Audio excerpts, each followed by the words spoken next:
Have you ever wondered why someone who seemingly meets even your most exacting standards can still leave you with a vague emptiness inside, a void that nothing seems able to fill? We often search for a soulmate with a long list of expectations: appearance, stability, personality, or the depth of understanding they can offer. We believe that if we can only find the right, perfect match, love will become a place of absolute peace and refuge, where every emotional wound can finally be soothed. But what if that very framework of standards is precisely what causes us to keep choosing the wrong person? Through the lens of Carl Jung's depth psychology, soulmate love rarely unfolds according to the script our conscious mind has prepared in advance. A true soulmate never enters your life merely to indulge your familiar sense of security or soothe the fears of the ego. On the contrary, they step into your life like an honest mirror, illuminating the hidden corners of your soul, unsettling what you once believed to be certain, and awakening the profound potential you had long forgotten. The sign by which a soulmate is recognized, therefore, lies precisely in the transformation taking place within your own mind. In today's video, together with Carl Jung, we will uncover the quiet yet decisive signs, the details that are often overlooked beneath the surface of emotional attraction. And the deeper we go, the more you will be struck by a profound paradox. The greatest sign of a soulmate does not lie in how intensely they make you feel, but in the quiet awakening within, something that emerges only when love touches the most original part of the soul. Keep your eyes on the video, because perhaps that soulmate has already been right beside you, and you simply have never recognized them. Part 1. Dissecting the initial illusions about soulmates. Number 1. The illusion of the perfect match. We often enter love with a romantic script already programmed into our minds. Somewhere on a destined street corner, we will encounter the perfect match of our lives. That person will instantly fill every inner void, heal every wound from the past, and bring us a peace so serene that we will never need to make another effort. From the perspective of Carl Jung's depth psychology, this is precisely the most poetic yet dangerous illusion surrounding the concept of a soulmate. When we regard a partner as the missing half specifically designed to fit perfectly with who we are now, we inadvertently turn love into a place of idle refuge. We are not truly searching for a kindred soul. We are merely searching for a comfortable shelter where the anxieties of the ego can be soothed. The nature of the ego always craves security, favors familiarity, and seeks reassurance to preserve its false state of equilibrium. When confronted with the idea of an ideal partner, the ego constructs an image of someone who indulges every habit, accommodates every form of rigidity, and never threatens the boundaries of its comfort zone. Yet Carl Jung never regarded soulmate love as a gentle cradle meant to lull the mind to sleep. He saw the arrival of a true soulmate not as something meant to serve our complacency or conceal the hidden wounds of the ego, but as a profound and disruptive awakening. They appear to shake the foundations of what has grown old within us, shatter the prisons of our thinking, and awaken the immense potential lying dormant inside us. Speaking of the intensely transformative nature of profound connections between souls, Carl Jung once offered a classic observation. The meeting of two personalities is like the contact of two chemical substances. If there is any reaction, both are transformed. A genuine soulmate connection never allows two individuals to remain in their original forms after coming into contact with one another. If that encounter brings nothing more than a smooth and pleasant sense of comfort, where you can freely continue indulging your bad habits and personal stagnation, then it may very well be nothing more than a momentary soothing of the ego, rather than the presence of a soulmate from a Jungian perspective. Consider the real story of Mark, a financial professional who spent 6 years of his life constructing a list of 15 exacting standards for his future partner. From education and aesthetic taste to daily habits, and even the way conflict should be handled, Mark meticulously standardized everything. He believed that only by finding a woman who fit perfectly within this framework could his life finally attain true security and happiness. In reality, that list was the rigid armor Mark's ego had created to control love, allowing him to avoid the risk of being hurt or having to change the patterns of thought that had already become deeply ingrained. Yet fate led him to meet his current wife, a woman who failed to meet half the standards on his list. Mark's initial feeling when he was with her was not the sweetness or serenity promised by romantic novels, but a vague sense of unease. This woman did not enter his life to indulge his rigid principles. Instead, she continually asked questions that pierced directly into the stubbornness he had worked so hard to conceal for years. Rather than providing him with a tranquil room of refuge, her presence forced Mark to relinquish his arrogance, courageously confront the selfish corners hidden within himself, and accept disruption in order to become more compassionate. Many people unknowingly pass by their true partner because they mistake a profound connection for emotional accommodation. We often unconsciously search for someone who will indulge all our old habits, accept both our rigidity and stagnation, and thereby create a false sense of security. But from the perspective of Carl Jung's depth psychology, a true soulmate does not appear to indulge the ego's insistence on remaining exactly where it is.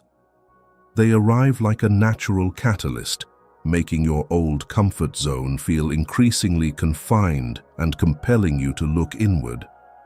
The clearest sign by which you recognize them is not the comfort that allows you to remain complacent, but the inner motivation that gives you the courage to move beyond stagnation and grow. How can you recognize an ideal partner from the very first signs, according to the spirit of Carl Jung? The answer does not lie in superficial comfort, but in a profound shift within your awareness. When you stand before the right person, the mind's first reaction is not a sense of satisfaction at having finally found an emotional slave who fulfills every personal criterion. On the contrary, it is a distinct inner impulse, an invisible calling urging you to step beyond your comfort zone. You begin to feel that your old habits have become meaningless, that the masks you have strained to maintain have become constricting, and that a powerful longing is emerging within you to reach toward a version of yourself that is more alive and more authentic. This is the most important shift in awareness on the journey toward finding an ideal partner. Stop endlessly searching for someone who merely gives you the feeling of being safe enough to remain where you are, a place where you are allowed to become complacent and fall asleep within the wounds of your past. Open yourself instead to someone whose presence makes your old sense of peace feel too narrow. Because recognizing a soulmate is not about finding an obedient missing piece that neatly fits into the ego's emptiness. It is about recognizing someone whose soul possesses enough strength to join you in breaking open the cocoon of safety and beginning the journey toward genuine growth. But even after we stop searching for perfection, the mind still possesses a subtler way of making us mistake the wrong person for the right one. It does not need to find a perfect person in the external world. It only needs to cast its own idealized image onto the person standing before us. And from this point onward, love enters a trap far more difficult to recognize: projection. Number 2, the trap of psychological projection. After abandoning the idea that a soulmate must be the perfect match, we immediately encounter a subtler trap: the certainty that we have recognized the right person from the very first meeting. Their gaze seems strangely familiar. A few conversations create a sense of intimacy far beyond the actual amount of time we have known each other, and the mind quickly concludes, "I have never met anyone like this person." But it is precisely the speed of that certainty that deserves our attention. Through a Jungian lens, intense initial attraction is not enough to prove that you have met your soulmate. Sometimes, the person who stirs you most powerfully has merely become, without intending to, a screen onto which you project a part of your own soul that you have never recognized within yourself. Jung called this mechanism projection. The unconscious mind transfers qualities, images, or psychological contents that belong to us onto another person, causing us to experience them as though they belonged entirely to that person. In love, this mechanism becomes especially powerful because the person standing before us is not seen only through our eyes, but also through the entire psychological history that lies behind those eyes. A quiet gesture can easily be interpreted as depth. Decisiveness can become extraordinary strength. Fragility can be elevated into the image of a soul that needs to be saved. The other person has not yet had the chance to fully reveal who they are, yet imagination has already begun silently completing the missing parts with material drawn from your own unconscious. The particular depth of Jung's thought appears in the concepts of anima and animus. In his classical psychological model, anima represents the unconscious feminine image within a man, while animus represents the unconscious masculine image within a woman. When these contents remain unrecognized, they are easily projected onto people we encounter in real life. A stranger can suddenly appear more powerful, wiser, and freer than anything he has actually demonstrated. A woman we have just met may seem to possess a gentleness, mystery, and depth that feel almost unreal. The attraction becomes intense because we are not merely encountering another human being. We are encountering a psychological image that has quietly existed in the unconscious for a very long time. For this reason, love at first sight can sometimes resemble walking into a dark room and suddenly seeing a portrait that the mind has been painting for years.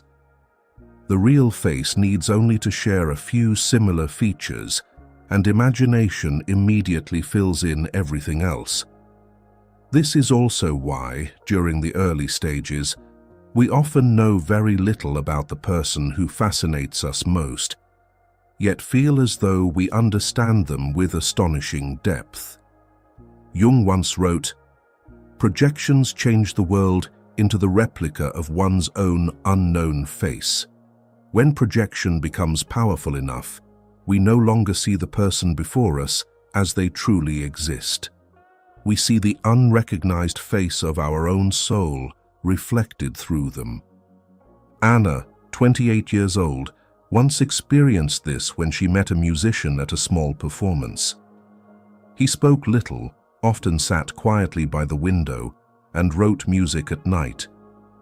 Anna immediately saw in him the depth she had always longed for. A man who understood sadness, did not live superficially, and was sensitive enough to touch the emotional part of her that she had never shared with anyone. After only a few weeks, she believed she had met the rare person who understood her soul. 4 months later, the picture began to change. The silence Anna had called mysterious was, in reality, largely the result of introversion and awkward communication skills. He was not the wounded philosopher she had imagined him to be. What confused Anna most was not that he had deceived her. He had hardly pretended at all. It was Anna herself who had unconsciously written too many lines for the character standing before her. Since childhood, she had been taught to remain rational, control her emotions, and avoid showing vulnerability. That repressed emotional life did not disappear. It simply withdrew from consciousness. When she met a contemplative musician, Anna was immediately drawn to qualities she had never allowed herself to live. She thought she was captivated by his depth, but much of that intense attraction actually came from encountering the forgotten emotional depth within herself. The other person became a mirror before he became a lover. It is precisely here that an important test appears when trying to recognize a soulmate. Observe what happens after imagination begins to retreat. Projection loves empty spaces, because where information is incomplete, imagination can operate most freely. Over time, reality gradually fills those spaces with ordinary life.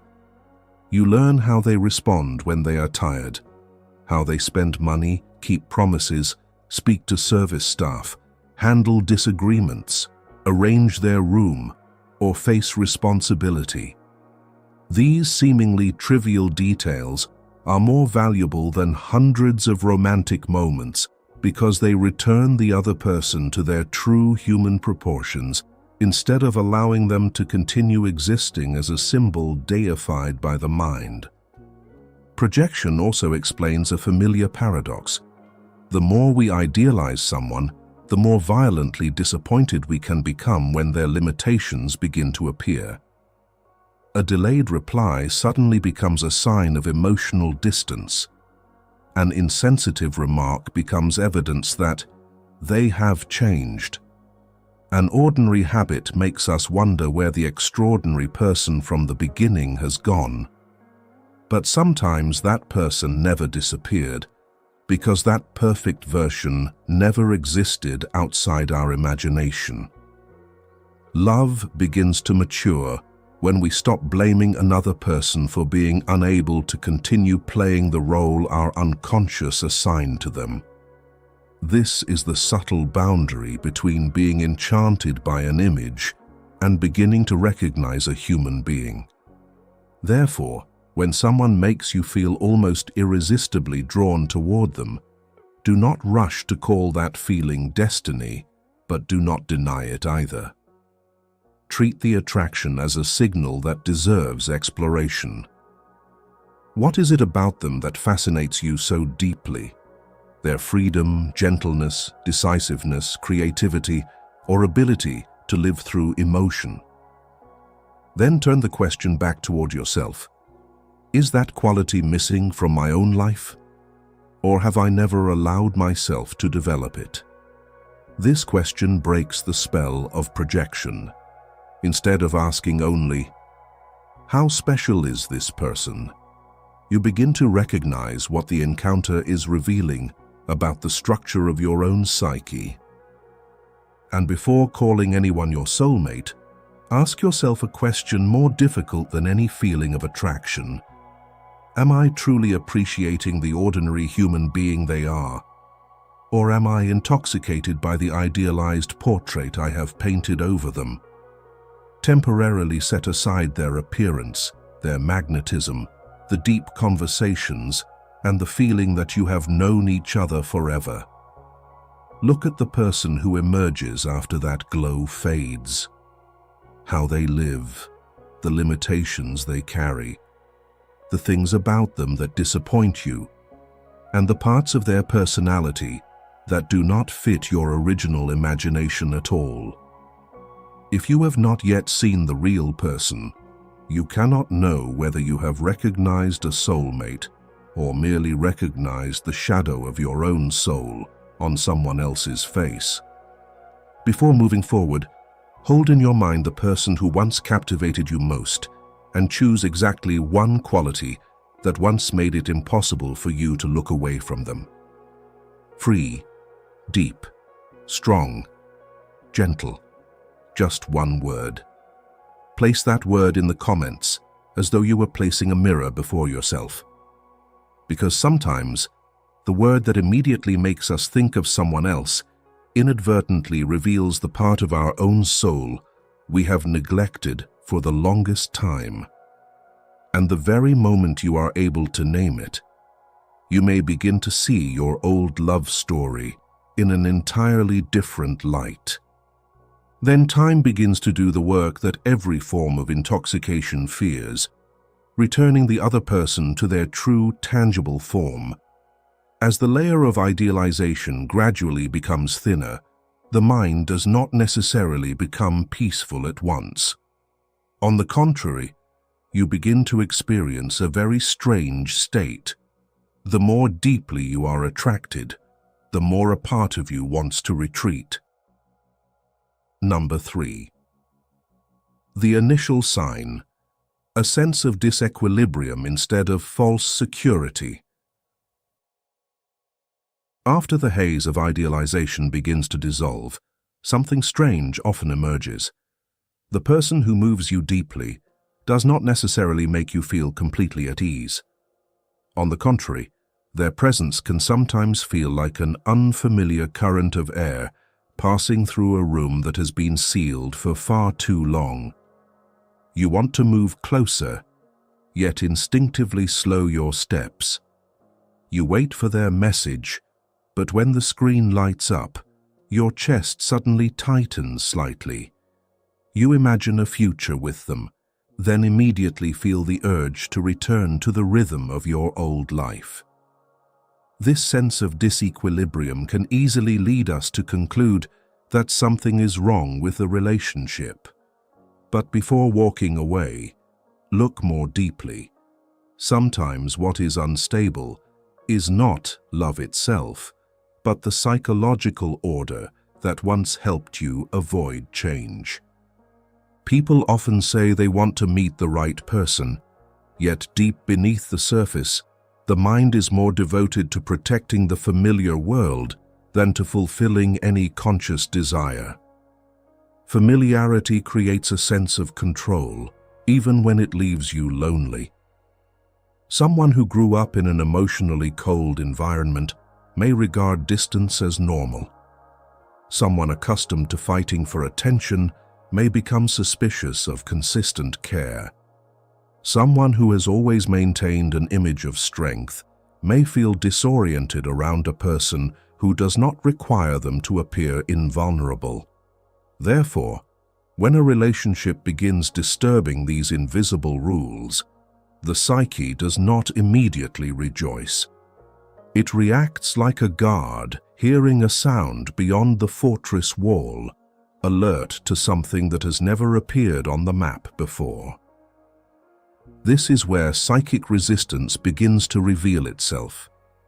Psychological resistance does not necessarily speak in a clear sentence such as, "Leave this person." It is far subtler than that. You suddenly become unusually busy, postpone meetings, search for small flaws to weaken the attraction, or convince yourself that the feelings beginning to emerge are merely a moment of weakness. The body often speaks before reason does. The shoulders become slightly tense, the breath grows shorter, the stomach tightens. Sleep becomes restless after a conversation that comes too close to the private regions of your life. What deserves attention is the paradox. alongside the impulse to retreat, there remains a force drawing you forward. The mind builds a fence while your emotional life stands on the other side, calling you to cross it.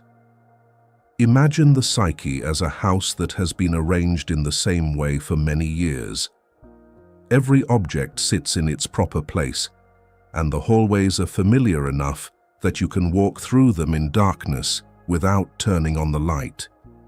Then the other person appears, like a window suddenly opening in a wall you believed had always been sealed.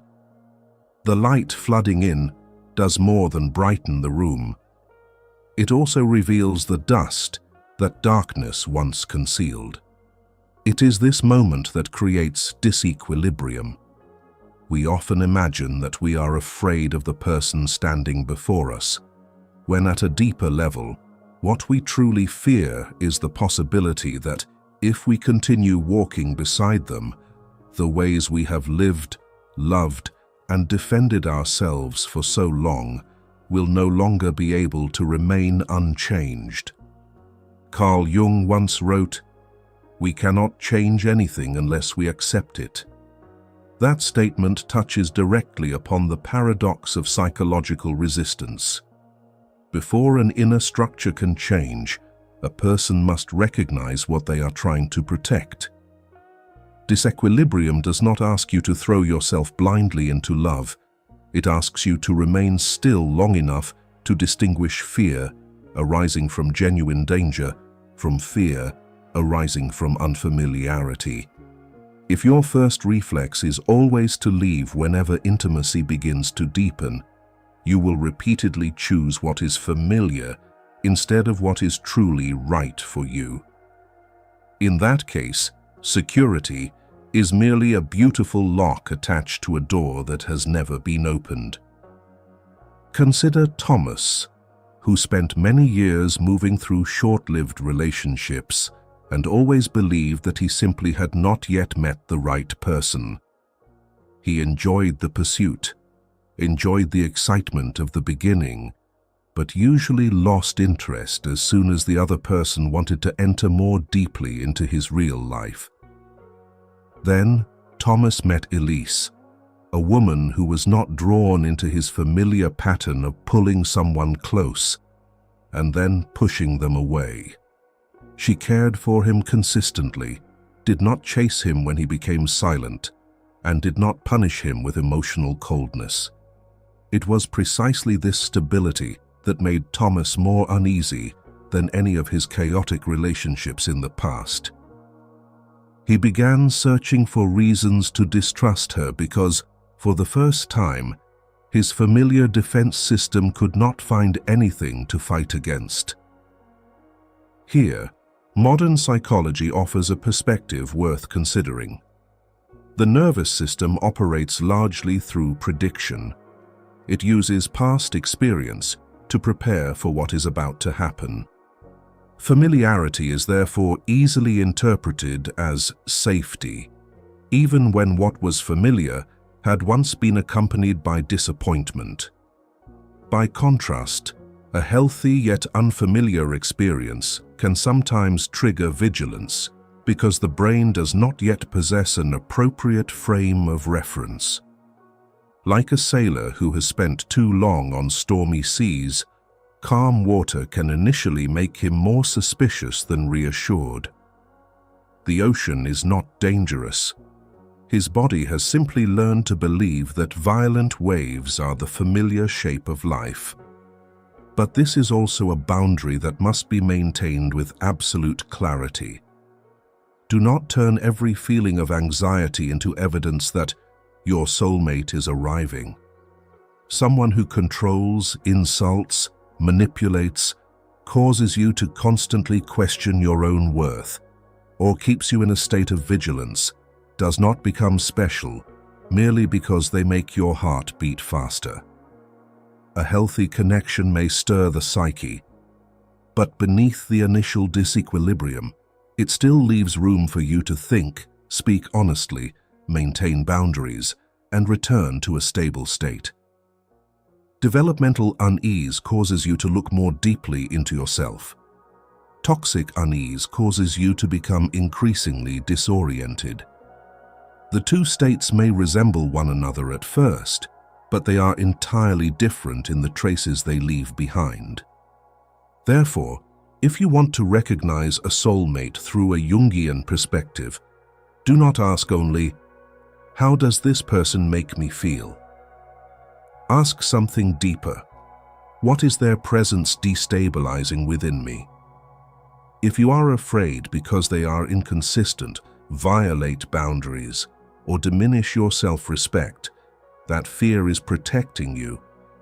But if they behave clearly, respectfully, and consistently, while you still feel the urge to retreat simply because intimacy has become too real, that fear may be protecting an old psychological structure. The difference lies in the direction of movement. Danger causes a person to contract in order to survive, while a mature connection causes a person to tremble and at the same time expand their capacity to live. A soulmate, therefore, does not necessarily enter your life like a comfortable chair already placed in the middle of a familiar room. Sometimes they appear like a bridge stretching across a land you have never dared to enter. Standing before that bridge, your body sways because behind you lies the familiar shore, while what lies ahead carries no guarantee. You do not need to call that feeling destiny, nor do you need to run from it merely because it disturbs your balance. Observe what happens as time passes. Are you having to make yourself increasingly smaller in order to keep them, or are you learning to live more expansively while still preserving your clarity? The right person does not make every fear disappear. They help you begin to distinguish which fears are saving you and which fears are merely keeping you bound to the past. And it is precisely this disequilibrium that marks the boundary where love ceases to be merely a story of attraction and imagination. If two people continue moving more deeply toward one another, the light of the early days will gradually give way to more difficult terrain, where the relationship begins to touch psychological regions that both people once kept hidden even from themselves. Part 2. The Valley of Shadows, Conflict and Real-World Trials. At this point, love begins to leave behind the beautiful light of its early days and enter a place few people want to speak about. The closer two people become, the narrower the distance that once allowed them to conceal the uncomfortable parts of themselves. Differences that were previously overlooked begin to stand out more clearly. Reactions that seem irrational begin to appear. Sometimes, the very person you love most awakens the most painful emotions within you. This is the moment when many people quickly conclude that they have chosen the wrong person. But through a Jungian lens, if we want to understand what a profound connection is truly doing to our soul, we must be courageous enough to observe what happens when two inner worlds begin to collide. And the first place where that collision often occurs is within the shadow. Number 1. The collision between the dark corners of the soul. If the first stage of love carries us to cloud-covered mountain peaks of infatuation, then when we enter real life, the relationship must inevitably descend into a valley filled with fog and jagged rocks. This is the moment when every romantic promise gives way to the fiery collision between two living beings. Many people mistakenly believe that the emergence of conflict is a sign that they have chosen the wrong person. Yet from Carl Jung's perspective, the moment when two souls truly enter the valley of shadows is precisely the true starting line from which you begin to recognize who your soulmate really is. A connection of genuine depth is not measured by the number of peaceful days, but tested by the ability of two people to move through their inner storms together. The reason this collision becomes so intense is that deep love possesses a strange characteristic. It functions like a magnifying glass aimed directly at the darkest hidden corners of the unconscious. Jung called this hidden region the shadow, the place that contains childhood wounds, fear of abandonment, feelings of inferiority, and even the negative energies we have worked so hard to bury from the world. When we are with a stranger, it is easy to remain polite. But when we are with an ideal partner, the safe distance disappears and the valve of repression suddenly bursts open. The other person is not the cause of the shadow. They are the most truthful mirror that draws the subconscious monsters within you into the light. To explain this painful yet necessary process of dissolution, Carl Jung borrowed a deeply philosophical image from ancient Western alchemy, the stage of nigredo. In the alchemical furnace, before a rough stone can be transformed into pure gold, it must pass through nigredo, a state in which it is melted down, blackened, and completely disintegrated. Soulmate love operates according to the same harsh law. The collision between two shadows is the nigredo stage of the relationship, where proud defenses and illusions of a perfect self are burned away. It is the moment when love purges away superficial impurities in preparation for the rebirth of an entirely new psychological order. Emphasizing the importance of confronting the darkness within the process of awakening and recognizing the self, Carl Jung once left behind a profound philosophical observation. One does not become enlightened by imagining figures of light, but by making the darkness conscious. You cannot find a soulmate by endlessly searching for a perfect halo. You recognize them only when their presence is safe and powerful enough to compel you to courageously name the dark regions that have long been buried within your own soul.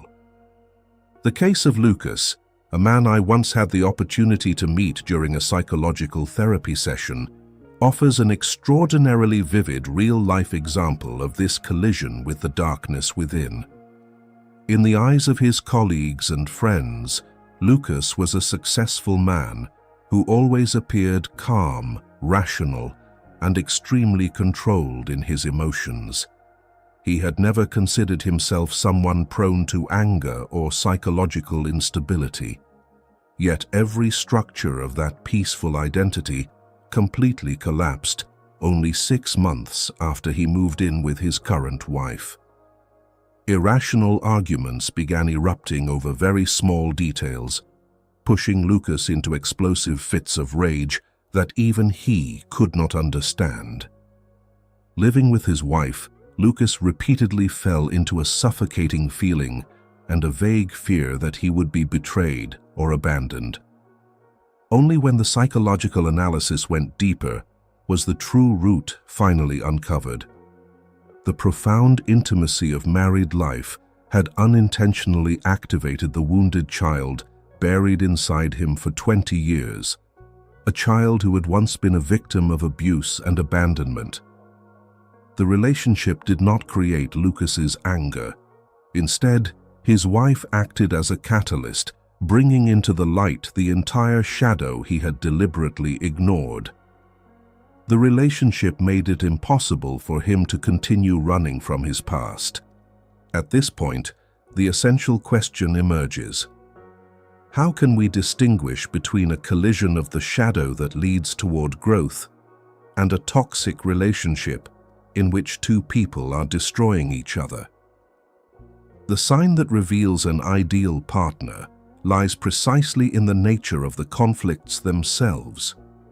In a toxic relationship, arguments are consistently characterized by attacks, degradation, and retaliation intended to inflict pain on the other person.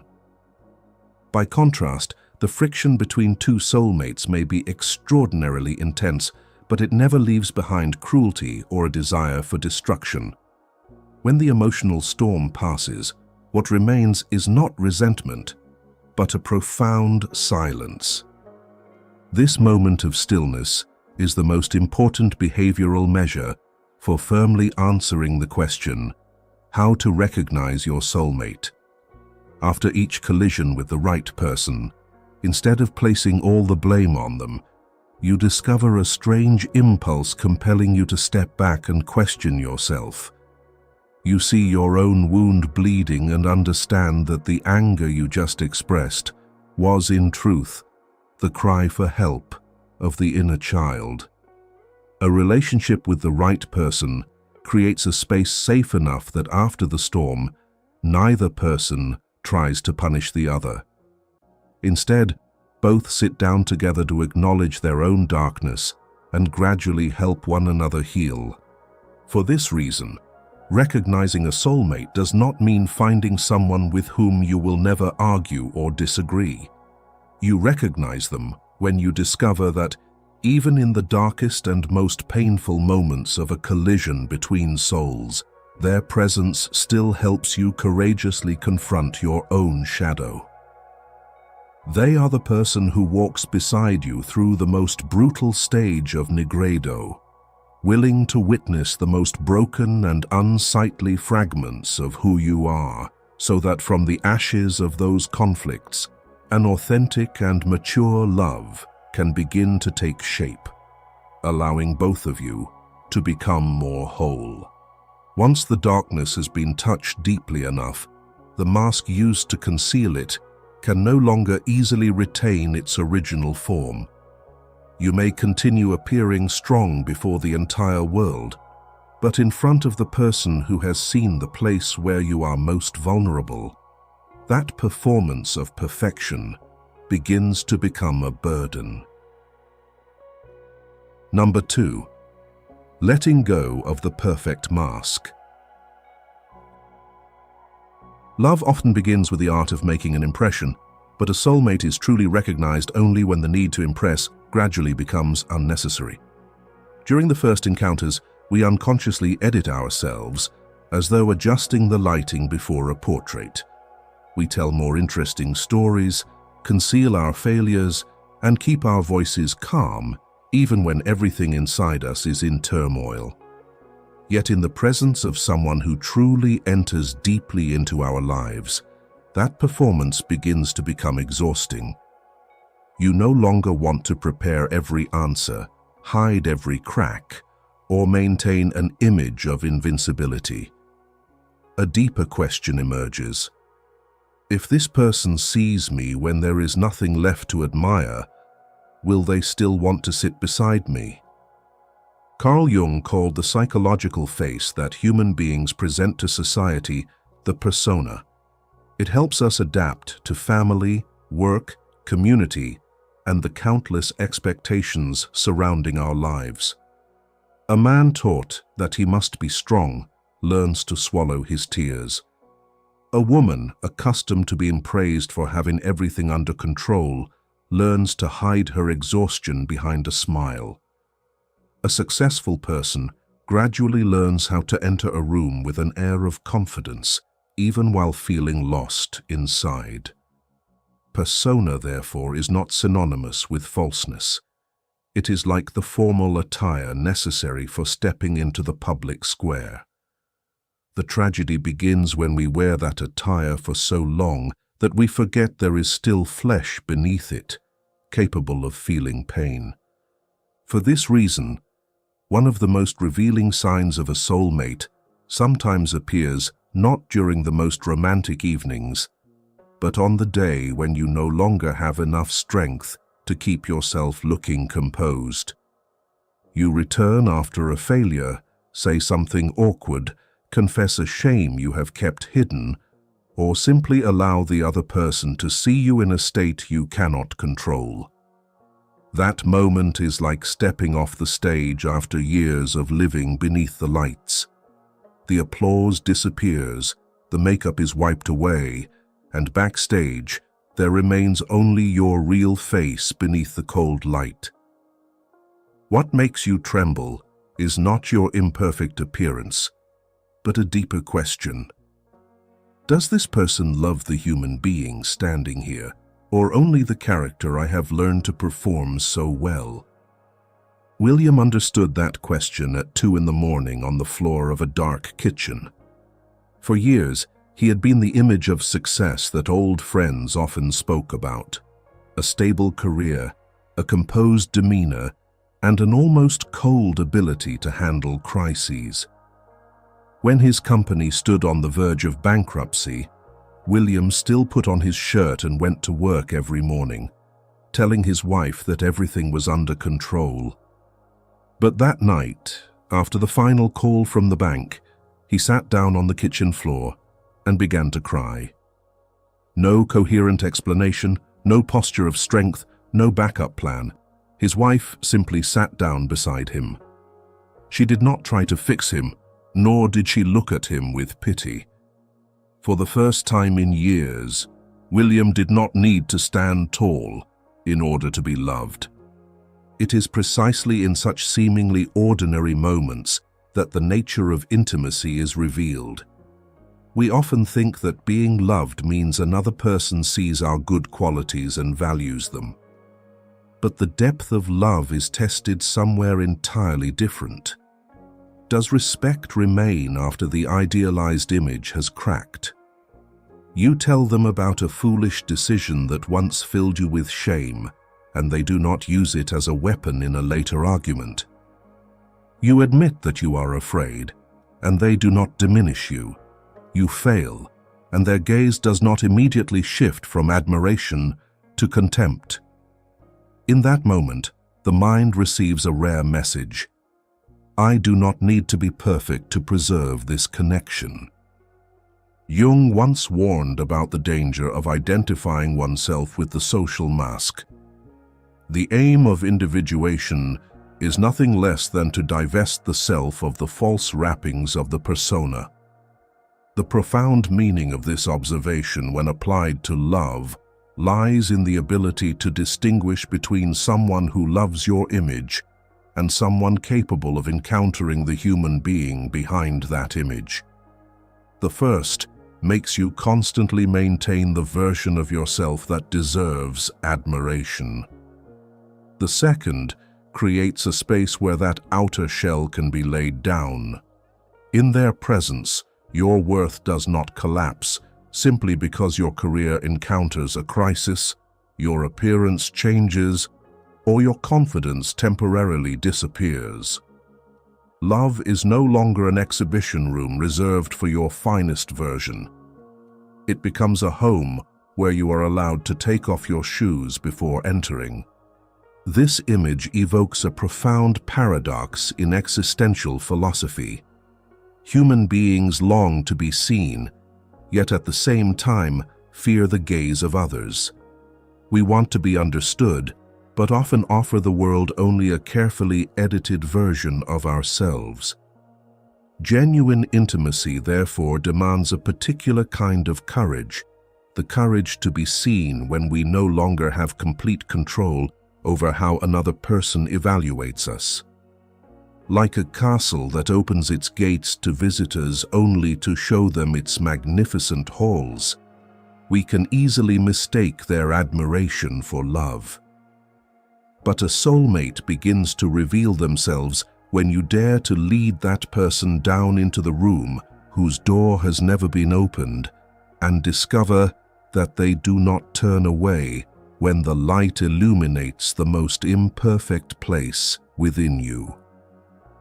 However, letting go of the persona does not mean losing personal boundaries or turning your partner into a place where you unload every form of emotional chaos. Mature authenticity is not a license to behave however you please and then demand that the other person accept the real you. The distinction lies in responsibility. You are allowed to cry while still taking responsibility for your behavior. You are allowed to fail without forcing the other person to carry your life for you.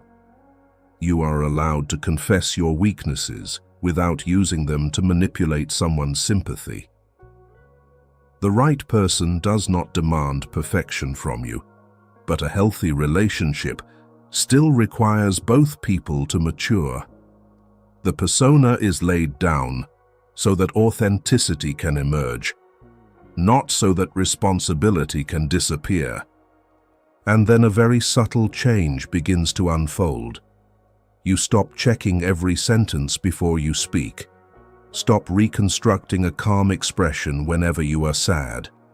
And stop treating every disagreement as a threat that could diminish your worth in the other person's eyes.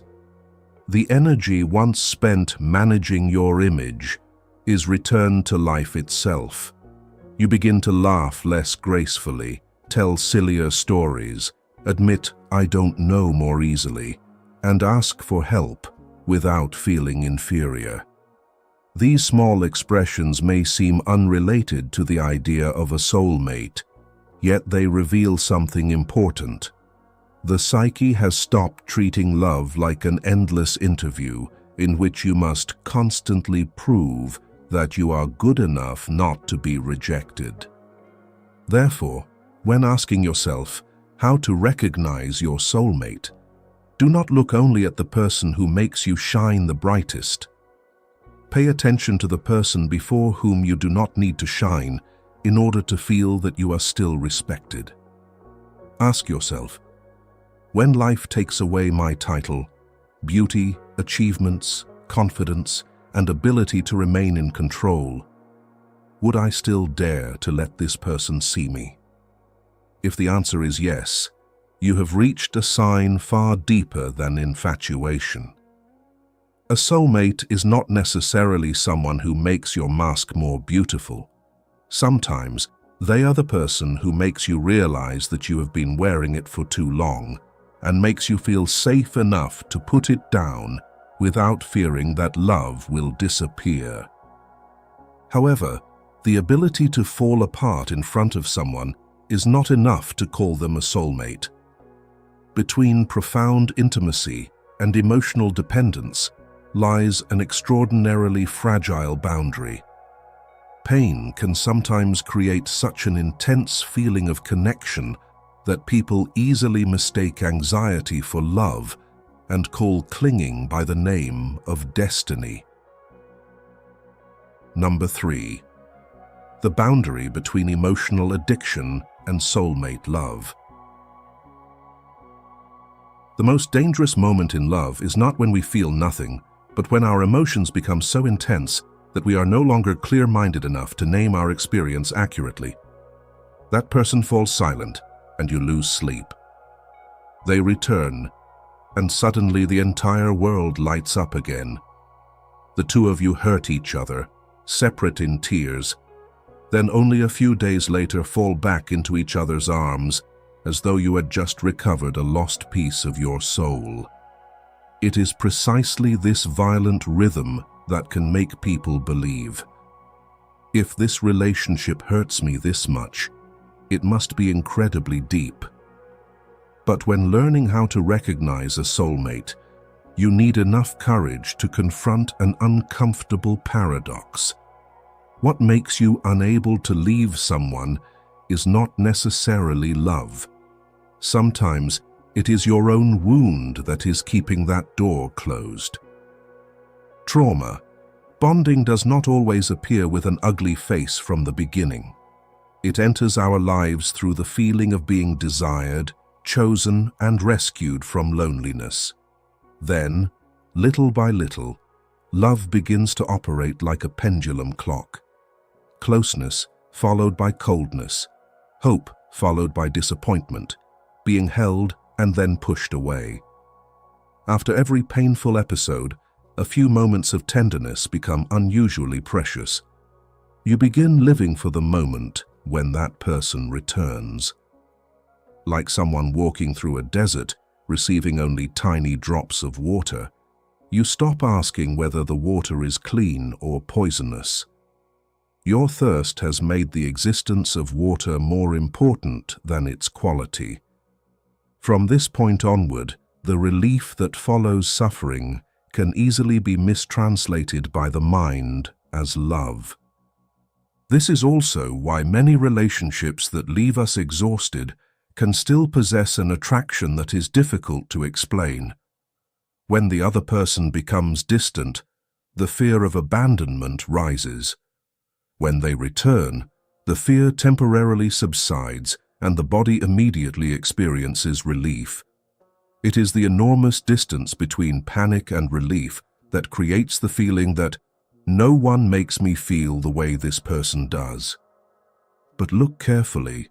Sometimes what you crave is not actually the person themselves, but the moment when they release you from the anxiety that the relationship itself has just activated. It is like someone standing outside in freezing weather being allowed into a warm room. The warmth feels miraculous largely because only minutes earlier the body was trembling from the cold. Anna, a viewer of my channel, needed almost 4 years to understand this paradox. Whenever her boyfriend failed to reply to a message, she immediately imagined that he had grown tired of her, was seeing someone else, or was preparing to leave. She checked her phone constantly, reread every sentence looking for unusual signs, then sent additional messages simply to receive any kind of response. Yet when he returned, Anna did not truly feel peaceful. Her fear immediately turned into anger. She blamed him, insulted him, tested his love, then pushed him away to see whether he would come back. The farther he moved away, the more she chased him. The closer he came, the more she wanted to punish him. The two believed they were loving each other intensely, when in reality they spent most of their time alternately activating each other's fears. The most painful part was that Anna once regarded her inability to live without him as sacred proof that she had met the right person. She told her friends that she had never loved anyone so deeply because she had never cried so much over anyone before. But tears are not a unit of measurement for the depth of love. The fact that someone has the power to make you collapse only proves that they have touched an extremely sensitive psychological region. The deeper the wound, the stronger the reaction. If childhood once taught you that attention had to be fought for, someone who alternates between closeness and distance can easily create a strangely familiar feeling. The mind sometimes calls that familiarity destiny, while at a deeper level it is merely recognizing the old room where it was once wounded. And this is where the Jungian perspective becomes especially valuable. Love can easily become a stage upon which unconscious parts of the psyche attempt to reenact an old story through a new face. We think we are running after the person in front of us, but our feet are sometimes being driven by a fear that began many years ago. We want them to answer our message immediately, but behind that need lies the terror that we are not important enough. We want them to prove their love continuously because within us, a stable sense of being worthy of love has not yet been built. Therefore, before calling someone your soulmate, ask yourself, am I loving the person in front of me, or am I using them to resolve a battle with the past that I have never finished? Carl Jung once wrote, "Where love rules, there is no will to power, and where power predominates, their love is lacking." This statement opens the door to a sharp test. Observe whether your relationship is being guided by love or by power, born from fear. Do you have to constantly prove your worth to keep them from leaving? Is silence used as punishment? Is the threat of separation repeatedly used as a weapon? Do you have to read their mood before daring to say what you truly think? If love makes you live like someone walking through a room filled with broken glass, constantly tense because you are afraid of stepping in the wrong place, what is growing inside you may not be intimacy. Sometimes it is merely your increasing ability to adapt to insecurity. Transformative love also touches vulnerable places, but the psychological outcome moves in a different direction. You do not become better at enduring pain. You become better at understanding yourself. After a disagreement, the two of you do not merely try to pull each other back into sweetness. You are mature enough to examine what has just been activated. Why did those words make me react so strongly? Where did this fear really begin? Do I need you to change, or do I need to learn how to care for the insecure part of myself? When these questions begin to appear, love stops being a place where two wounds demand healing from each other and begins becoming a space where two people learn to take responsibility for their own inner lives. Place these two kinds of connections side by side, and the difference becomes clear. Trauma. Bonding. Absence creates panic. Presence creates exhaustion. Soulmate love. Absence does not make you lose yourself, while presence allows you to live more fully. In the first type, your world gradually shrinks around your phone, the other person's moods, and their validation. In the second, love does not swallow your world. It gives the world back to you. You continue pursuing your work, nurturing friendships, protecting your private space, and developing your inner life. That person does not become an oxygen tank you must clutch tightly in order to survive. They are more like someone walking beside you, close enough for you to feel their warmth, yet far enough that your own feet must still carry you forward. For this reason, one of the deepest signs of a soulmate can be far less dramatic than we imagine. It is not your heart racing every time your phone lights up, but the day you put your phone down and still feel at peace. It is not the promise "I will never leave you," but the feeling that you do not need to keep anyone through fear. It is not that the two of you have never hurt each other, but that pain is never used to manipulate, punish, or bind. Mature love is like a deep river. The surface may sometimes become turbulent, but beneath it, the current still retains its direction. Emotional addiction is like a whirlpool. The harder both people struggle to hold on to each other, the farther they are pulled away from themselves. And if you still do not know which side your relationship belongs to, do not ask, "How much do I love them?" Ask the more difficult question, "Who do I become when I love them?" Am I more peaceful or more vigilant? Do I dare to speak more honestly, or do I increasingly have to choose every word carefully to avoid being abandoned? Is my life expanding or shrinking? Am I learning to stand firmly on my own feet, or am I becoming increasingly dependent on their presence in order to feel valuable? A soulmate is not recognized by how deeply you fear losing them. The deeper sign lies in the way that love gradually frees you from the need to cling. Because ultimately, soulmate love does not turn two people into prisoners who lock themselves together and call the chain destiny. It creates a more beautiful paradox. The more deeply you love, the more fully you are returned to yourself. You still miss them when you are apart, still long to hold them after a long day, and would still feel pain at the thought of losing each other. But beneath all those emotions, your being no longer lives in panic, trauma. Bonding makes you say, "Do not leave me, or I will collapse." Mature soulmate love says, "I can stand firmly on my own, but in this vast world, I still freely choose to walk beside you."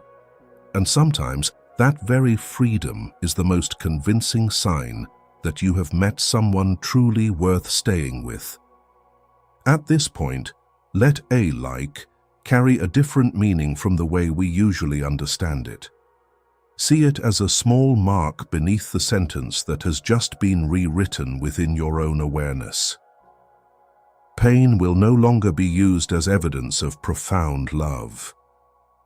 Perhaps we have spent too many years confusing thirst with the source of water, clinging with belonging. A very light touch on the screen, yet enough to mark that from this moment onward, you will begin looking at love through a more conscious standard. After illusions, collisions, and dependency have each been stripped away, the most important question finally appears. If both the initial attraction and the fear of losing each other are removed, what truly remains between two people? From here, the journey must leave behind the region of emotional chaos and enter reality, where a soulmate is recognized through signs that are far more enduring. Part 3. Recognizing an authentic connection in reality. If you have stayed with me this far, I sincerely thank you for taking the time to move through the most uncomfortable layers of love with me. Because from this point onward, the story begins to change direction. We have spent enough time recognizing what is easily mistaken for a soulmate. Now it is time to observe the subtler signs of a genuine connection. If this journey is reminding you of someone, stay a little longer, because what lies ahead may help you see that encounter from an entirely different perspective. And let us begin with a question that seems simple, yet remains deeply mysterious. Among billions of people, why did that person enter your life at precisely that moment? Jung gave a special concept to this strange kind of intersection: synchronicity. Number 1. The destined moment. Why did the two of you meet at exactly the right time? On this vast planet, with more than 8 billion people constantly moving through life, have you ever wondered what truly lies behind the moment when two seemingly unrelated people collide with one another's lives, stop, and become connected for a lifetime? We often attribute such an encounter to a fortunate miracle or the spontaneous workings of fate. Yet within Carl Jung's system of depth psychology, no coincidence is entirely empty. Recognizing a soulmate does not begin by observing what qualities that person possesses, but by deciphering a deeper mystery. Why did they appear at that exact point in your life, rather than 5 years earlier or 10 years later? To explain this destined timing, Carl Jung developed one of the most revolutionary hypotheses of his career: the principle of synchronicity. Unlike conventional linear causality, where every event must have a physical cause acting directly upon it, synchronicity describes a causal intersection between an inner psychological state and an external event. According to this principle, your inner world and the world of events surrounding you are not truly separate. When your inner life undergoes a profound transformation in awareness, reality arranges an external event that corresponds with and reflects that inner state. Emphasizing the extraordinary connection between the inner psychological world and external objective reality, Carl Jung once offered a classic formulation of the nature of synchronicity. Synchronicity tells us that there is a meaningful connection between psychic processes and physical events. In the context of seeking a soulmate, this observation suggests that such an encounter never occurs randomly on the plane of rational thought. It is a crystallization of meaning, a point where your scars and the readiness of your soul draw toward you a corresponding reality. Place the principle of synchronicity beside Western philosophy, and we find a profound similarity with the concept of kairos in ancient Greek thought, or the idea of divine timing that is deeply familiar within the American imagination. While Chronos represents the indifferent passage of time measured by the hands of a clock, Kairos represents the destined moment when physical time seems to pause so that an awakening may be born. Through a Jungian lens, divine timing is not a supernatural force that passively compels human beings. It is the perfect point of intersection where the ripeness of inner awareness meets the timing of external circumstances. Two people do not meet earlier or later because, before that moment of kairos, the psychological frequency of both has not yet matured enough for them to recognize one another. A soulmate encounter can only erupt when both stand before a shared threshold of consciousness. Consider the real story of Eric and his current wife to see the subtle operation of this principle. Geographically, Eric and his wife once inhabited the same world. They attended the same university, lived on 2 streets less than a 10-minute walk apart, and repeatedly visited the same familiar cafes throughout 4 years of their youth. Yet throughout that entire period, they remained like 2 perfectly parallel lines, never once crossing each other's gaze. Rationally, every spatial condition for connection already existed, but psychologically, meeting at that time was completely impossible.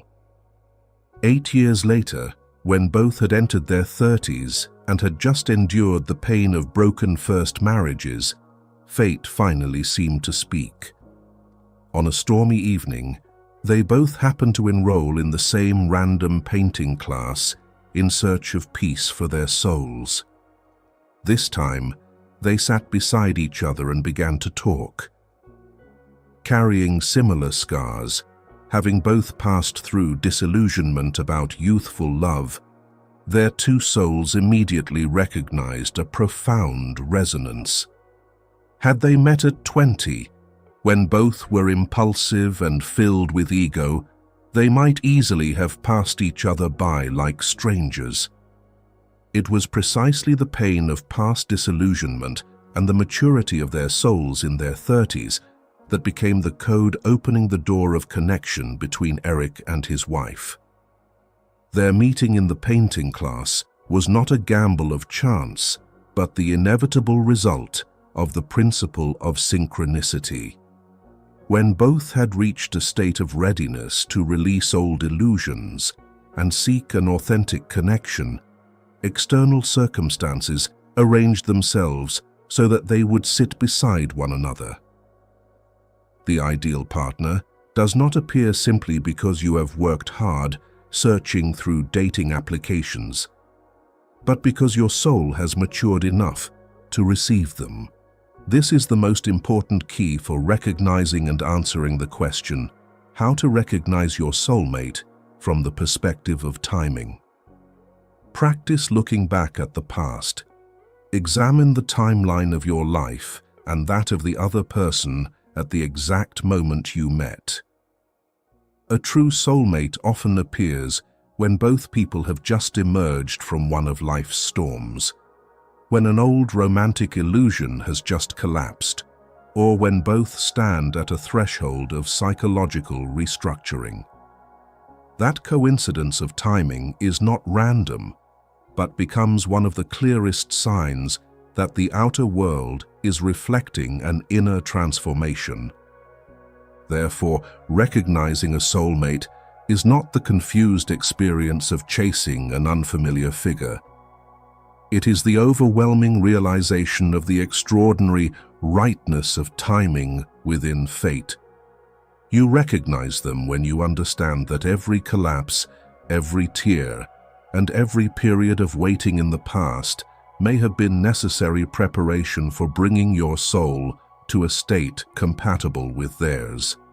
The right person, but only at the right kairos, when both possess enough scars to know how to cherish and enough compassion to understand. That is the destined point of convergence Carl Jung illuminated through the principle of synchronicity. But meeting at the right time only explains why the door opened. It does not explain why two people want to continue walking through that door together. Behind the coincidence of circumstances lies a deeper layer of resonance, where the directions of two lives begin to recognize one another. Number 2. Soul resonance, when two unconscious scripts find each other. You love the sea, while the other person loves the mountains. You want to wake up early, while they only begin to feel fully awake once the city lights come on. You argue about films, have different tastes, do not listen to the same kinds of music, and sometimes cannot understand why the other person is interested in things you find completely unremarkable. Yet the deeper you enter each other's lives, the more an indescribable compatibility begins to emerge. When you speak about family, loyalty, how to face adversity, the meaning of work or what kind of life is worth living, the two of you seem to be looking in the same direction. The differences on the surface do not disappear, but beneath them runs a shared current. And to recognize a soulmate, sometimes you must stop asking how similar the two of you are and begin observing something else. Where are these two souls actually trying to go? Deep compatibility rarely lies in a list of shared interests. Two people who both enjoy coffee, travel, or reading are still perfectly capable of building completely opposing lives. One person may see success as power and status, while the other simply wants enough freedom to spend time with family. One person may regard money as a tool for expanding experience, while the other sees accumulation as the foundation of security. At first, attraction can conceal that distance, but when love leaves the realm of dates and enters real decisions, such as moving to another city, caring for aging parents, having children, or sacrificing a career opportunity, what determines the possibility of staying together is no longer a temporary emotion. The two people must begin answering the same question: what does a life worth living look like for us? From here, Jung's thought takes us beneath the level of preferences and personality. Beneath individual consciousness, he described the collective unconscious as a psychological layer containing archetypes, primordial structures that shape how human beings experience love, family, journeys, sacrifice, maturity, and meaning. They are not mysterious figures controlling fate from the shadows. Imagine them instead as ancient story patterns that the human psyche repeatedly uses to organize lived experience.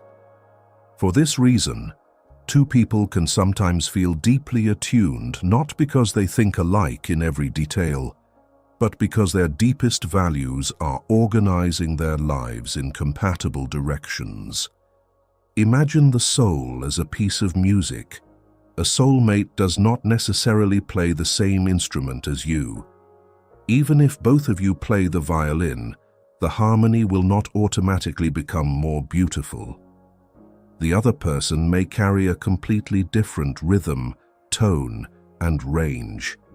What matters is whether the two melodies belong to the same composition. A person who loves adventure can still love deeply someone who values stability, if both place inner freedom above possessing each other. An extrovert can harmonize with a quiet person if both value sincerity more than social image. Harmony does not require two sounds to become one. It requires each sound to remain itself while allowing the shared composition to become richer. I once came across the love story of Ethan and Claire.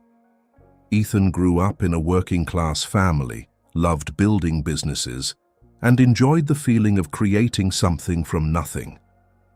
Claire was a teacher who had little interest in the business world and always prioritized family life.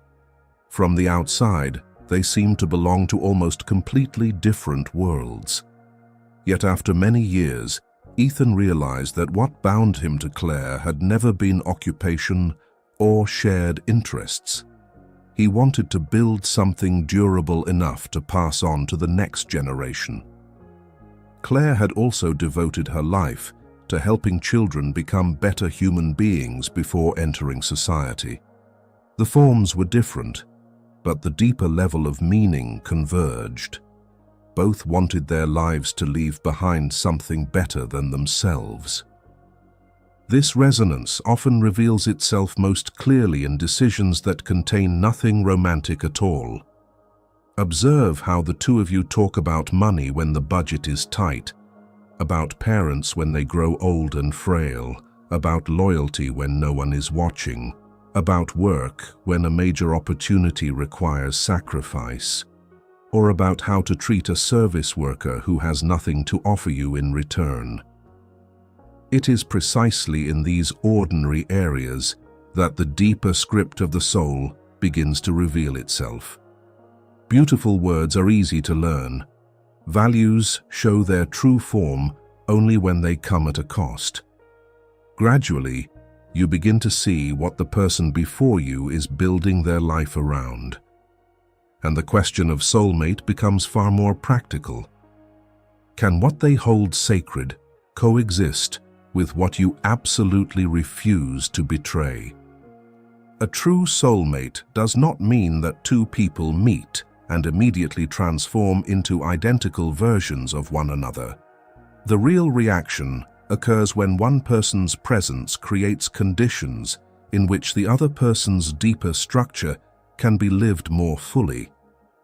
You want to build a family, and they do not regard that longing as a chain.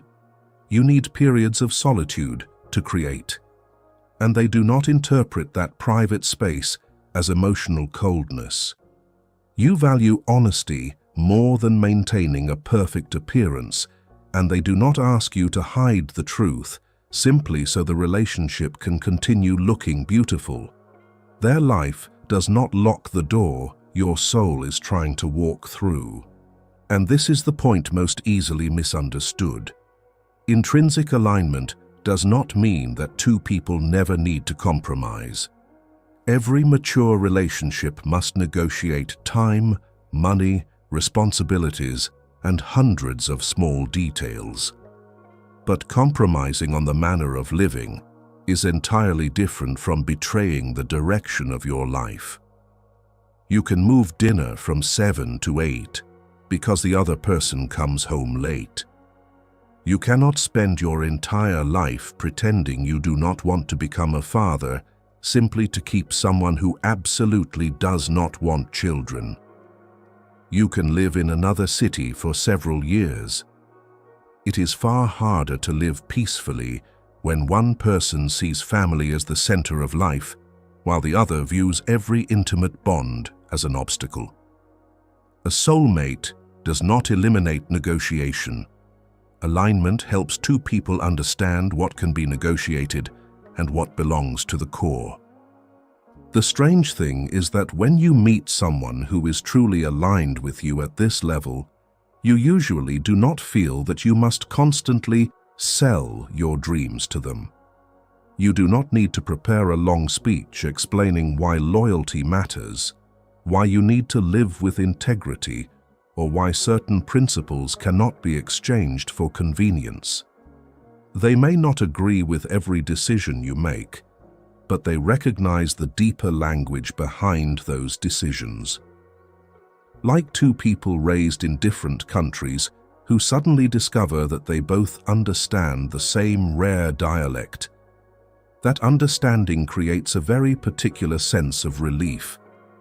Finally, the most important part of who you are does not need to be translated again and again in order to be acknowledged by the person beside you. By contrast, deep misalignment often turns love into a negotiation that never ends. You want to grow in one direction, but they continually pull life toward another. The closer you live to your own values, the more strained the relationship becomes. Then, year after year, both people begin cutting away small pieces of themselves in order to fit the shared mold, dreaming a little less, remaining silent a little more, pretending not to care a little more. No one asks you to disappear in a single day.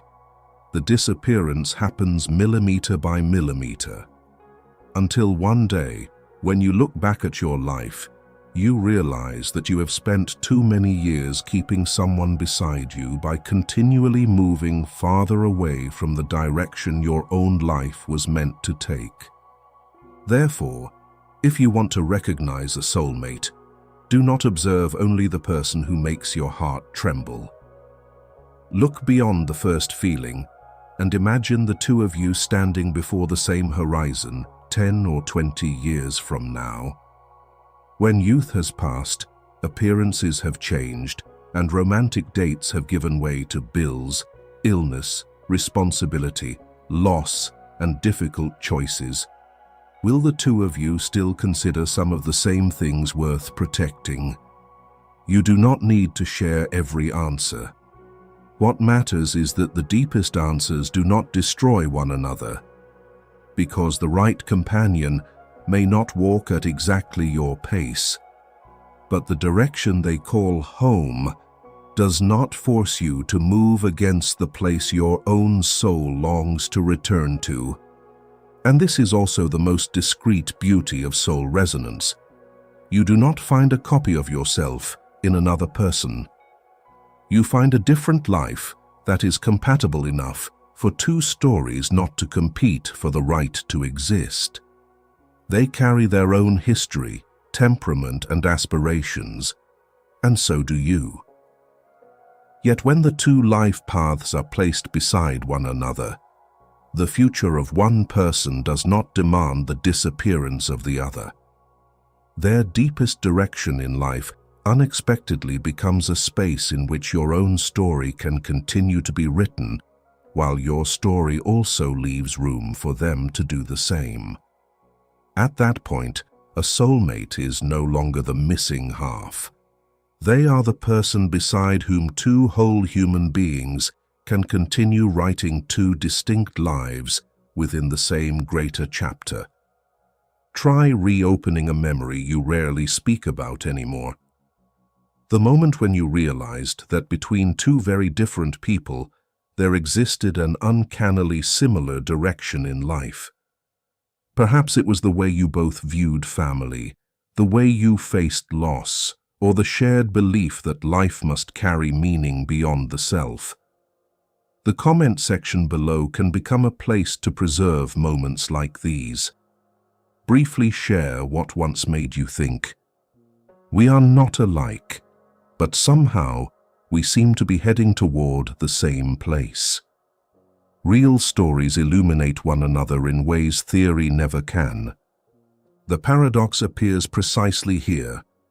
The more you recognize that the other person truly belongs deeply within your life, the more you understand that this relationship cannot be sustained by the old rules. And when love begins to demand authentic presence rather than the ability to control, the ego is often the first part of us to feel threatened. Number 3, the challenge of letting go of control in a soulmate relationship. There is a very strange moment in love Everything seems to be progressing well. The other person is not betraying you, insulting you, or creating chaos. Yet within you, there suddenly appears a desire to withdraw. You begin searching for reasons to doubt, feel that you need more distance, or suddenly long intensely for the freedom you once had before sharing your life with anyone. What confuses you is that this fear does not appear when the relationship is deteriorating, but often when it begins to become more real. It is precisely when the other person comes close enough to touch the region you have always kept under your control that the ego begins sounding the alarm. If I continue going deeper, I will no longer be able to live as I did before. The ego naturally prefers to stand in the position of manager over the whole of life, deciding distance, controlling emotions, predicting other people's reactions, and protecting its image of independence. A superficial relationship rarely threatens this structure because you can still leave at any moment without having to change very much. Deep love is different. It forces you to take another person into account when making decisions, to listen when instinct only wants to defend itself, and to accept that not everything will unfold according to your plans. From this point onward, the feeling of love begins to collide with the fear of losing autonomy. You are not merely standing before another person. You are standing before the possibility that your old way of living is no longer enough. This is where people often use the image of ego death, but in the Jungian spirit, it should be understood as the symbolic collapse of the illusion that the ego must retain supreme authority, rather than the complete destruction of the ego itself. The ego remains necessary for thinking, choosing, and maintaining boundaries. What must die is the need to control every variable in order to feel safe. In love, this process can be extremely intense.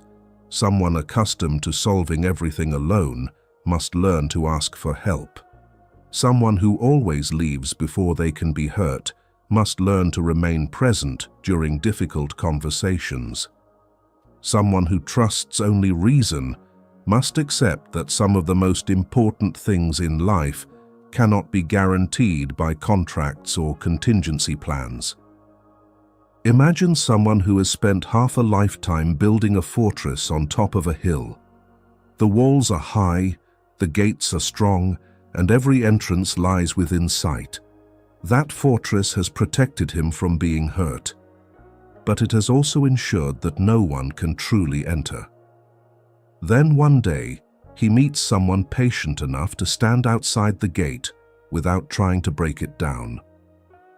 The most frightening thing now is not the intruder, but the choice to open the gate himself.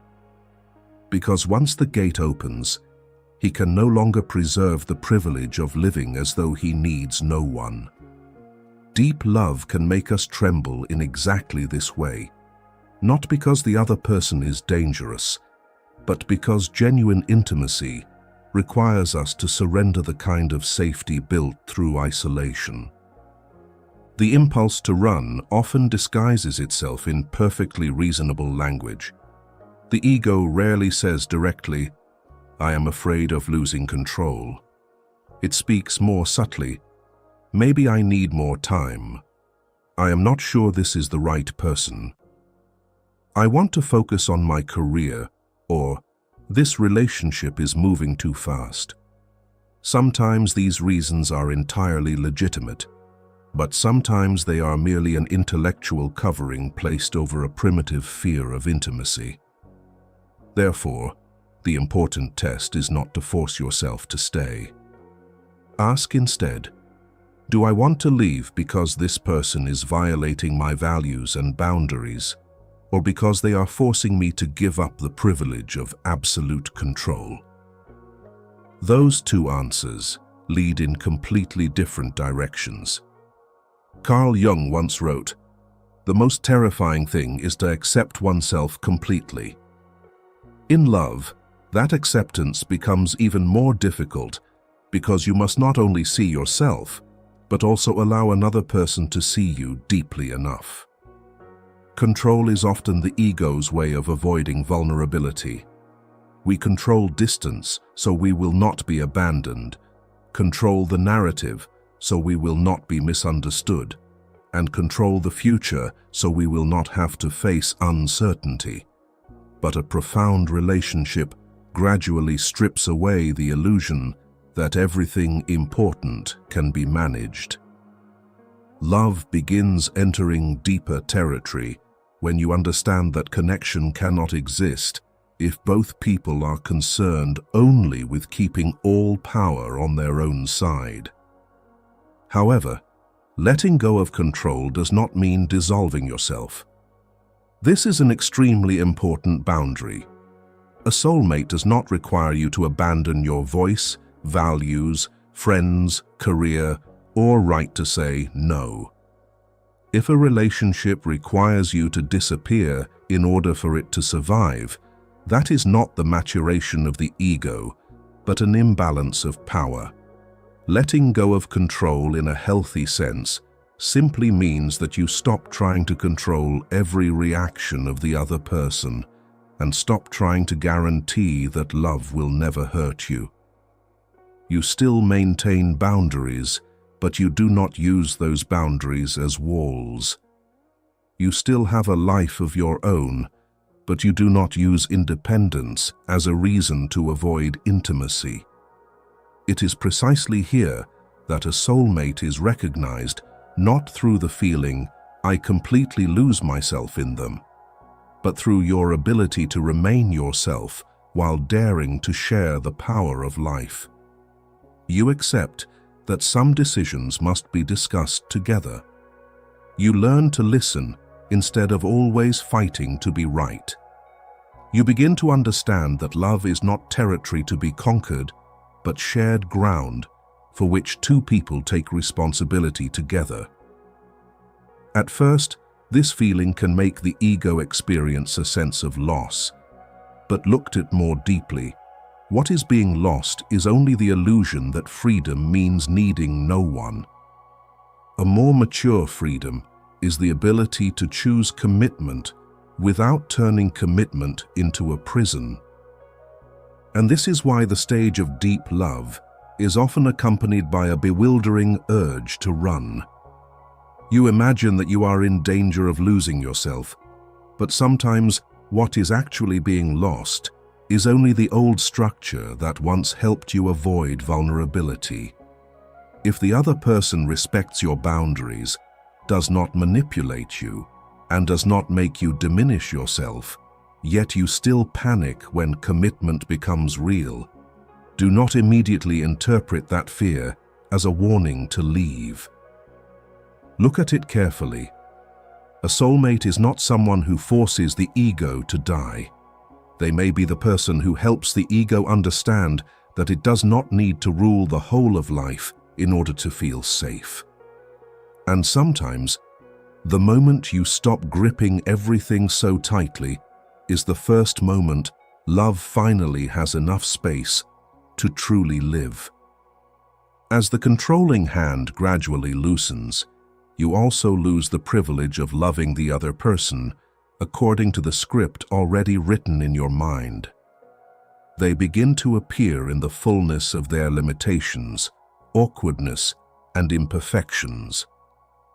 Love must now pass through a test more difficult than any initial attraction.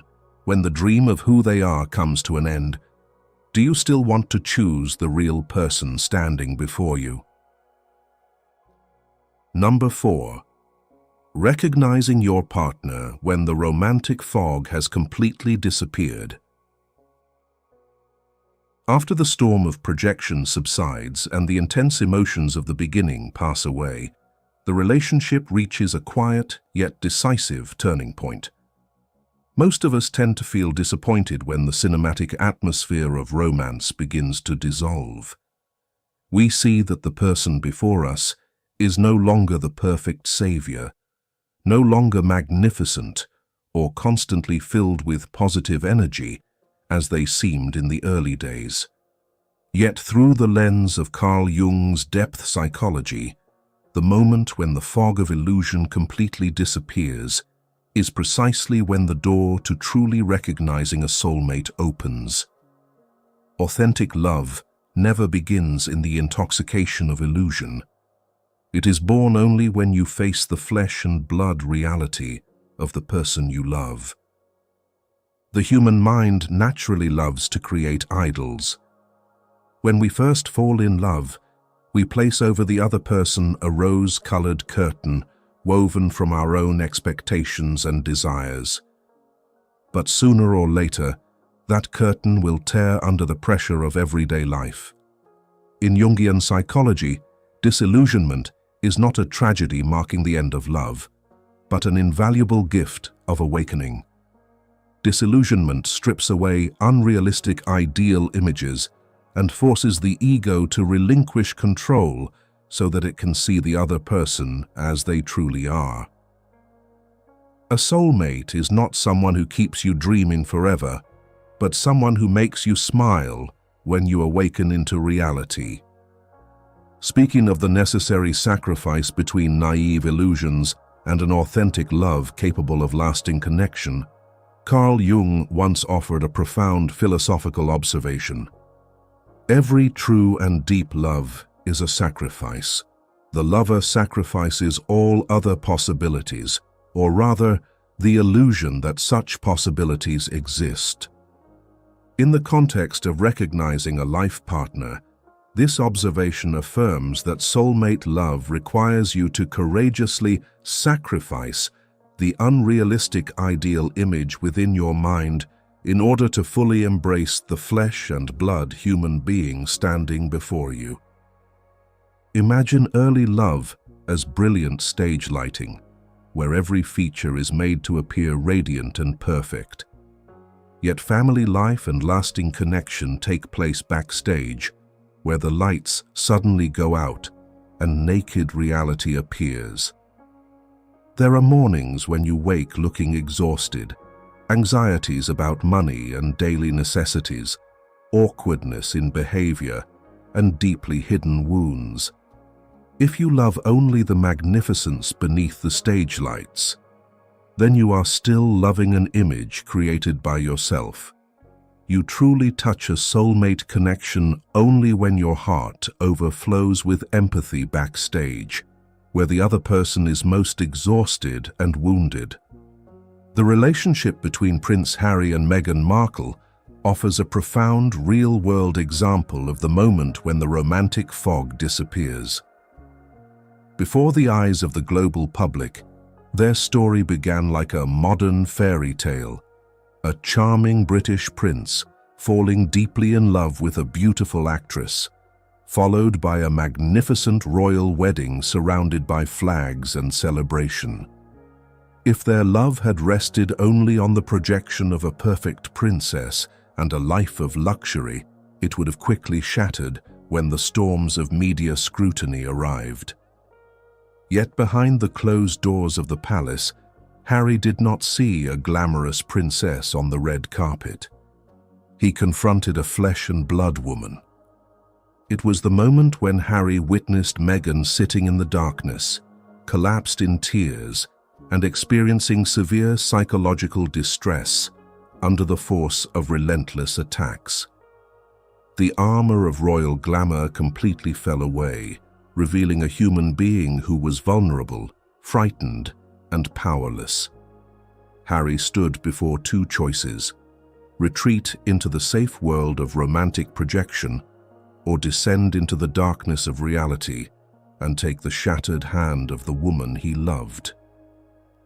Harry's decision to voluntarily relinquish royal privileges and the royal ideal in order to protect Meghan demonstrated that he did not love a symbol of a perfect princess. He loved the real human being carrying all of her scars.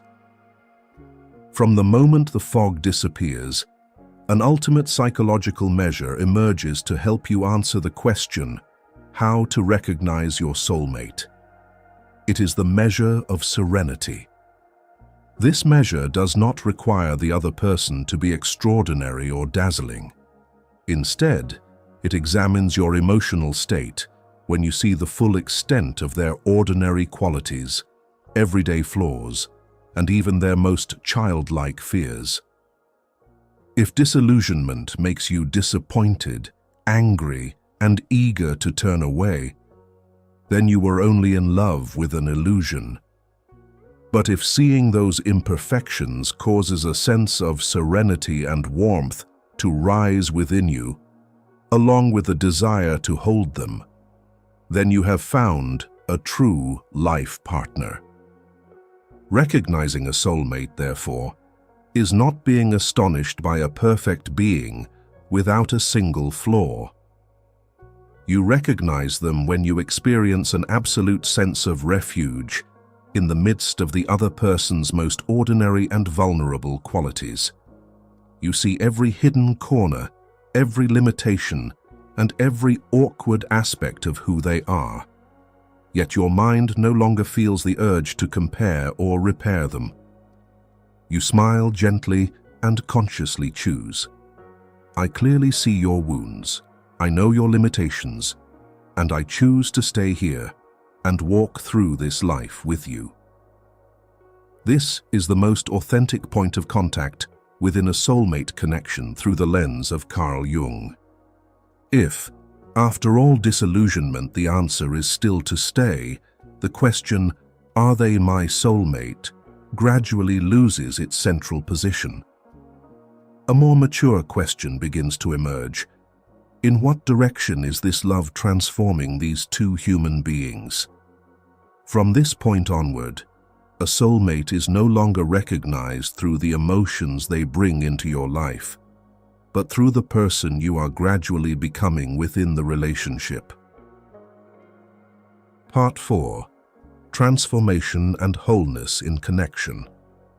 After everything, the deepest layer of love no longer lies in how strangely two people met, how intensely they were drawn to each other, or how many trials they have overcome. The more important question lies in what the relationship leaves behind in the structure of both people. Mature love must be spacious enough that closeness does not become possession, stable enough that distance does not immediately become a threat, and deep enough that neither person must sacrifice their identity in order to prove loyalty. It is precisely here that we enter the final level of recognizing a soulmate, no longer looking at the attraction between two people, but at how they grow while standing beside each other. The first sign of this mature stage is the ability to remain connected without dissolving into one another. Number 1. The sign of maturity: independent connection. When the strained mask has been laid down and the storms of the ego have settled, an important question emerges. What does the true peaceful state of a soulmate connection actually look like? Many people mistakenly believe that fulfilled love means two people completely merging into one, abandoning every private dream in order to disappear into a shared world without distance. Yet through the lens of Carl Jung's depth psychology, attachment to the point of dissolution is not a sign of mature love, but a symptom of toxic dependency. The essential sign by which you recognize an ideal partner does not lie in absolute possession, but in the ability to create a state of independent connection.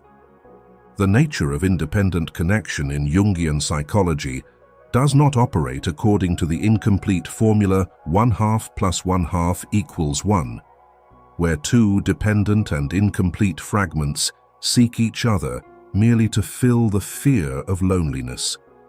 On the contrary, it is the equal encounter of 1 + 1 = 2, two whole individuals with autonomous inner worlds choosing to walk together. In an immature relationship, one person will always require the other to diminish their personality, abandon their interests, or sacrifice their career in order to prove love.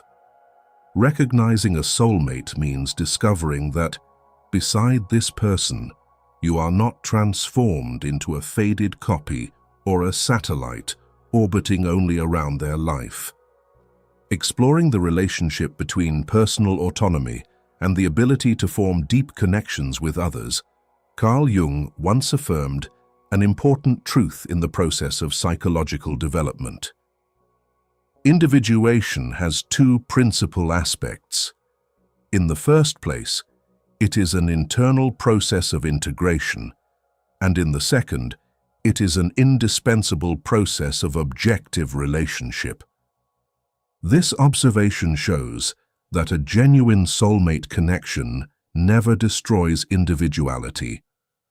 On the contrary, it provides a safe space in which each person can freely develop their own being while also contributing to the shared bond between them.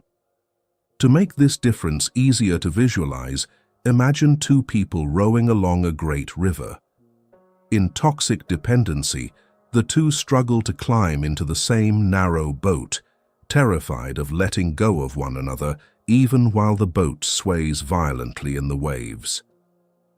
By contrast, two people who have reached a state of independent connection are like two rowers in separate boats.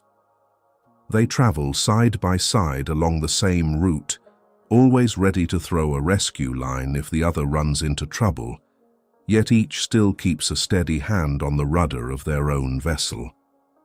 They accompany one another not because they are terrified of being alone, but because of the joy of looking toward the same horizon together. This perspective from depth psychology meets a beautiful philosophical image in Khalil Gibran's The Prophet. He used architecture to describe mature love. Two people are like two stone pillars standing eternally within the same great temple. They stand beside one another to support the vast roof of the home. Yet they must preserve enough sacred distance for sunlight to pass between them.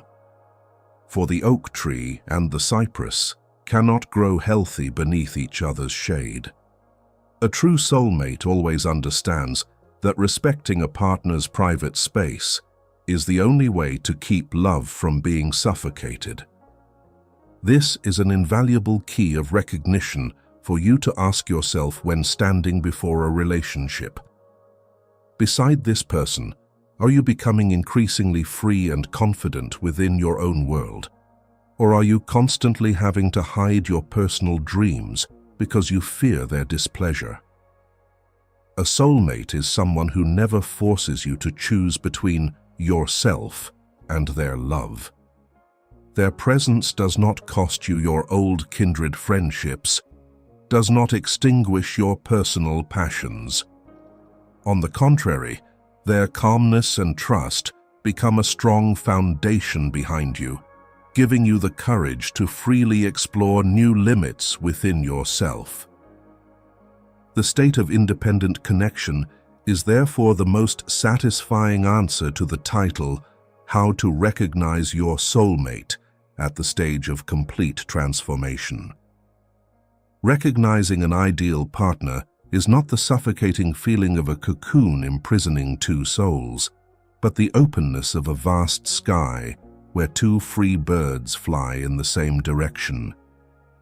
You recognize them when you understand this. In their absence, you are still a peaceful, independent, and whole person. But when they are present, your life becomes richer, brighter, and many times more meaningful. This is the height of mature love through the lens of Carl Jung, a connection that does not dissolve individuality, but allows the being of both people to shine more fully. That healthy distance creates a beautiful paradox. When you no longer require the other person to carry what is missing within you, you begin to discover that the qualities you once admired in them are also awakening inside yourself. Love at this point does not merely connect two people. It quietly reconnects the poles that were once divided within each soul. Number 2. Inner balance through Syzygy. The deepest sign of a soulmate relationship sometimes does not lie in what the other person does for you, but in the person you gradually become when you no longer need to borrow them in order to live the part of your own life that once felt missing. A man who once knew only reason begins learning to listen to intuition and name his emotions.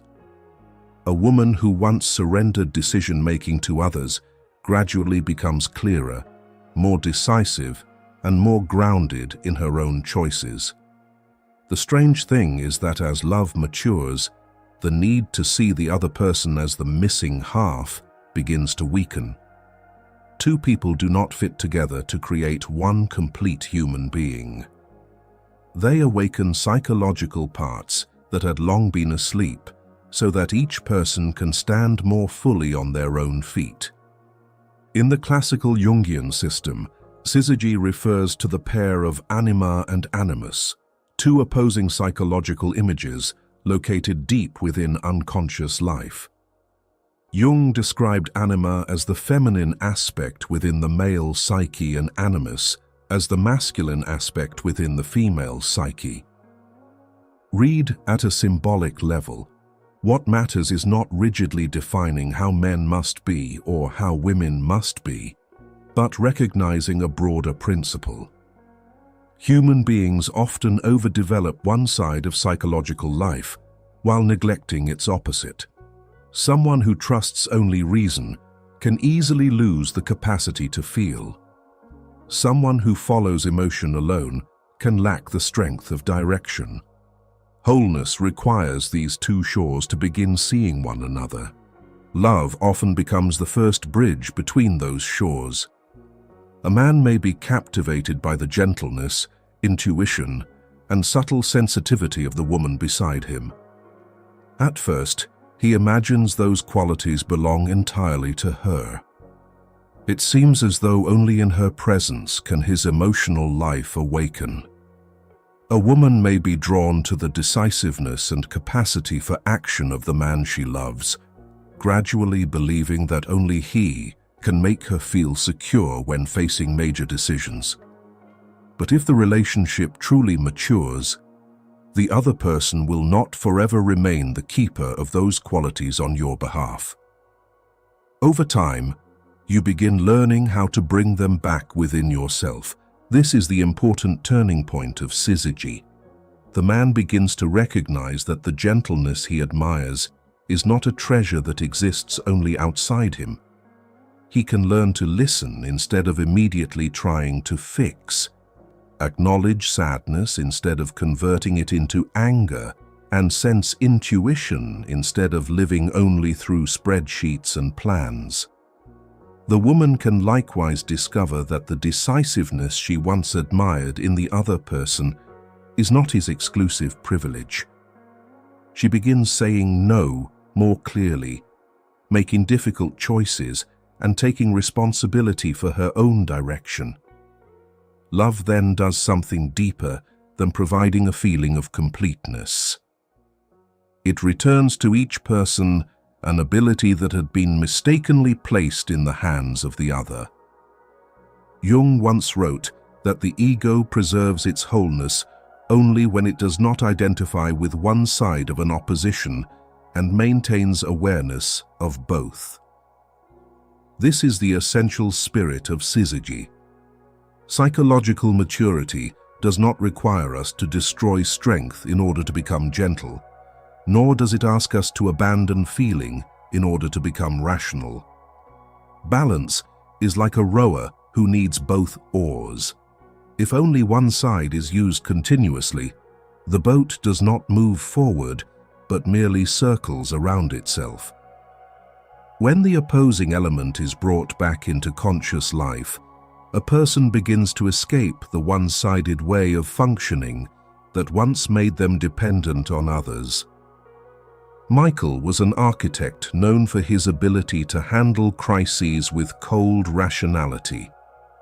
In his marriage, whenever he encountered an emotional problem, he would turn to his wife, not to share it with her, but to have her decode his feelings for him. He once said that she was the softness he did not possess. After many years, his wife stopped acting as the interpreter for his entire inner life. When Michael said, "I just feel irritated," she asked, "What is underneath the irritation?" At first, he became annoyed. Later, he began asking himself that question before he even walked through the door. Gradually, the man who had once known only how to design buildings learned how to read the structure of his own emotions.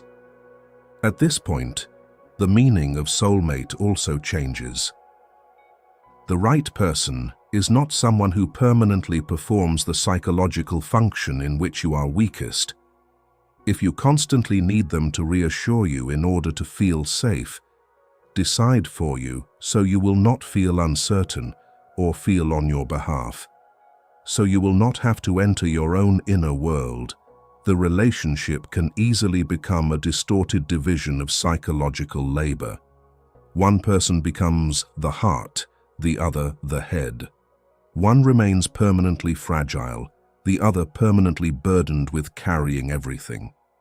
At first, this complementarity feels perfect, but over time, each person becomes trapped inside half a role. Deeper love breaks apart this kind of division and helps both people become more multidimensional. This also explains why mature relationships often become less dramatic over the years while growing deeper. When qualities once projected outward are integrated back into the self, the other person no longer appears supernatural as they did at the beginning. You no longer need them always to be strong, so that you can remain weak, always rational so that you can remain emotional, always gentle so that you can remain rigid. The invisible pressure placed upon the other person decreases. They are allowed to become human instead of having to perform as a psychological symbol serving your unmet needs. And a beautiful paradox emerges. The less you need the other person to complete you, the more capable you become of loving them authentically, because love is no longer mixed so heavily with the need for compensation. Jung emphasized that the contents of anima and animus can be brought into consciousness, although the archetypal images themselves can never be completely reduced. This makes Syzygy a living process rather than a fixed destination. You do not wake up one morning and declare that you are completely balanced. Balance is built through hundreds of small choices, when the rigid person dares to soften, when the hesitant person dares to decide, when the person who lives through reason allows themselves to listen to the body, when the person easily swept away by emotion learns to pause and reflect. The other person is only the catalyst. The final work of integration still belongs to you. Therefore, when asking whether the person before you is your soulmate, observe a sign that very few people notice. After spending time beside them, are you becoming more dependent on their qualities, or are you gradually developing those very qualities within yourself? If you once felt calm only when they were present, can you now regulate yourself? If you once needed them to decide, do you now dare to choose? If you once admired their ability to feel, are you now beginning to hear your own inner voice as well? This is a quiet but profound transformation, because love has stopped functioning as a crutch and has begun functioning as a mirror that helps you recognize capacities that have always belonged to you. And then the meaning of the phrase "other half" changes completely. You no longer search for someone carrying the missing half of your soul, because the deepest absence was never held in someone else's hands. The right person enters your life not to live the part you have not lived, but so that their presence can awaken the capacities you once neglected. The two of you still need each other and still offer each other support, but that need no longer arises from inner incapacity. A soulmate does not complete you like the final piece of a puzzle. They are like a mirror placed at exactly the right angle, helping you see the part of your inner room that your eyes had never reached before. And as that part gradually becomes illuminated, love does not make you smaller around the other person. It returns you to a more balanced relationship with yourself. But inner balance becomes meaningful only when it changes the way you show up in life. After all the attraction and transformation, one unavoidable test still remains. Beside this person, are you increasingly living according to your own nature? Or are you quietly editing yourself in order to become easier to love? Number 3. The ultimate measure. Beside them, are you courageously being yourself? After all the attraction, conflict, healing, and complex psychological layers you have passed through, set every theory aside for a moment and look at your life as though viewing a photograph from above. Since that person entered your life, who are you becoming?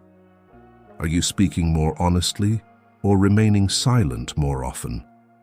Are the dreams that once made your eyes light up being nurtured, or are they being placed one by one into a drawer? Do you walk into a room with a straighter back, or do you increasingly have to study the other person's expression before daring to be yourself? Because in the end, a soulmate is not recognized by how many times your heart races. They are recognized by the direction in which your life begins to develop as the two of you walk beside each other. This is where Jungian thought touches directly upon the question how to recognize your soulmate. Jung called the process through which a person gradually becomes their own unique individual individuation. It is not a journey toward perfection, nor is it a selfish rebellion against everyone around you. Individuation is the process of stripping away borrowed definitions from your life, so that you can gradually live according to the deepest structure that truly belongs to you. You still love, work, commit, and take responsibility, but you no longer have to betray your essential nature simply to be accepted. Therefore, the deepest test of love becomes very clear. Is this relationship supporting the growth of your authentic self, or is it asking you to abandon that self in order to keep the other person from leaving? Shrinking yourself rarely begins with a violent command. It usually happens so quietly that even you fail to notice. You stop wearing what you like because the other person often criticizes it. You see certain close friends less often because every time you return, you have to face their displeasure. You abandon a class you once looked forward to because their schedule is always prioritized. Then you begin changing the way you speak, adjusting your ambitions, and reducing your enthusiasm so that the other person will not feel threatened. No one asks you to disappear all at once. You simply move away from yourself centimeter by centimeter, until one day, when you look back, the room of love is still intact, but the person who once entered that room has become much smaller. Linda, a friend from my youth, lived this way during her first marriage. She loved photography, enjoyed hiking, and once dreamed of continuing her studies in cultural conservation. After getting married, each interest was gradually set aside because her husband considered them impractical. Linda was never directly forbidden from doing anything. She simply learned to anticipate his discomfort and remove anything that might cause conflict. Her camera spent longer periods in the closet. Her academic application was never completed. Trips with friends turned into polite refusals. From the outside, the marriage appeared stable. Inside, Linda was making the quietest and most expensive exchange of all, trading away pieces of her vitality for peace within the relationship. This is the paradox that keeps many people trapped for a very long time. We believe that love means knowing how to sacrifice, and that is true. But sacrificing a convenience in order to build a shared life is entirely different from sacrificing the core structure of yourself in order to avoid abandonment. You can move to another city for someone you love and still remain yourself. You can postpone a plan to care for family without betraying who you are. The problem appears when sacrifice always flows in the same direction and the part that must slowly die is always yours. Mature love sometimes asks us to prune the branches of a tree. Love that makes you disappear quietly cuts into the trunk and then calls the resulting exhaustion growth. Years later, Linda received a 6-month research scholarship in Florence. The joy had barely appeared before the old reflex immediately followed. She prepared herself to decline. She thought about the distance, the time apart, and the inconvenience her new partner would have to endure. But when Linda handed him the letter, the only response she received was the question, "When do you have to leave?" He was not excited about being separated from her. He would miss her, worry about her, and have to adjust his own life. But he understood that if he loved Linda, he could not love only the part of her that was convenient for him, while demanding that the part longing to grow remain asleep. 6 months apart became the price they both willingly paid so that the life of the person they loved would not become smaller. That moment taught Linda something that years of theory could hardly convey. The right person does not necessarily walk through every door with you. Sometimes they remain behind, hold the door open and say, "Go, that part of life belongs to you."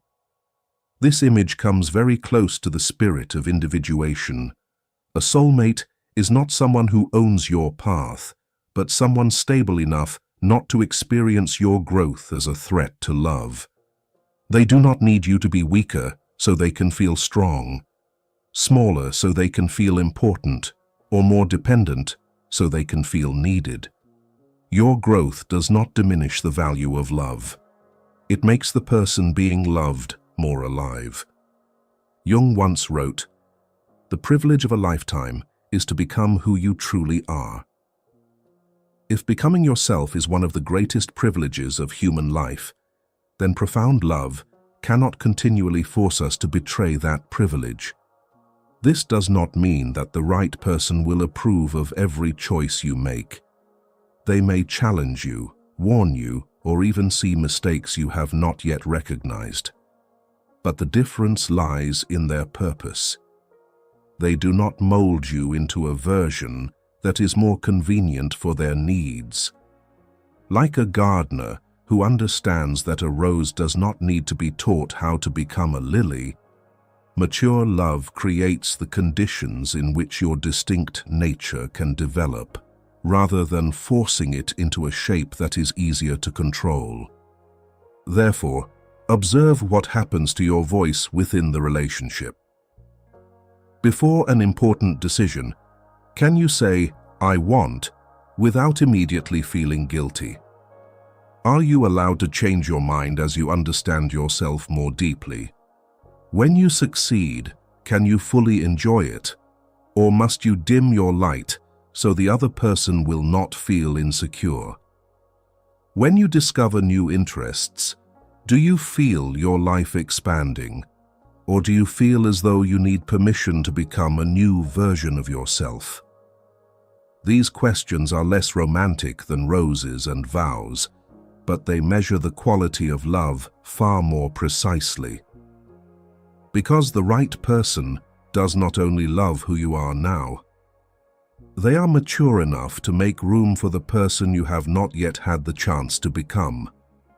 However, being yourself should not become a slogan used to defend every habit.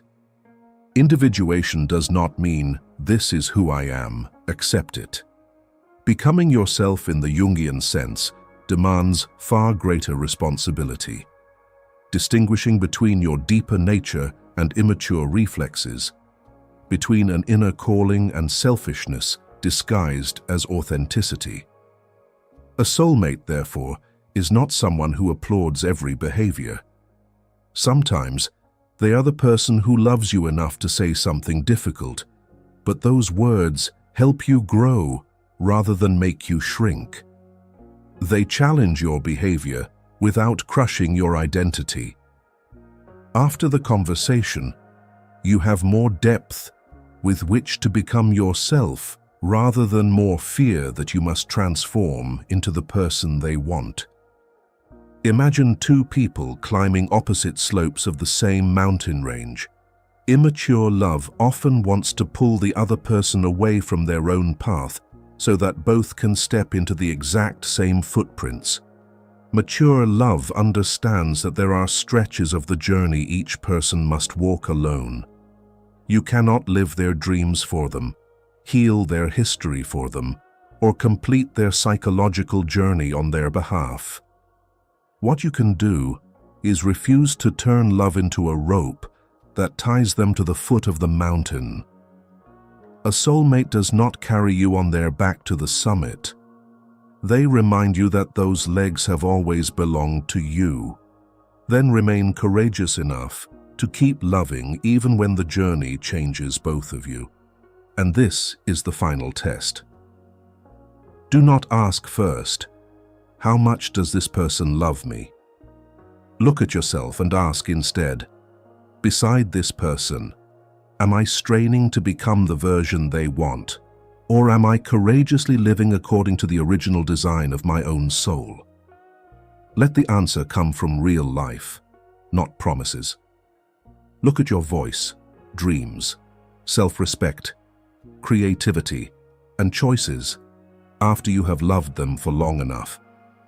If love allows these parts of you to become increasingly authentic, you are standing before a profoundly meaningful sign.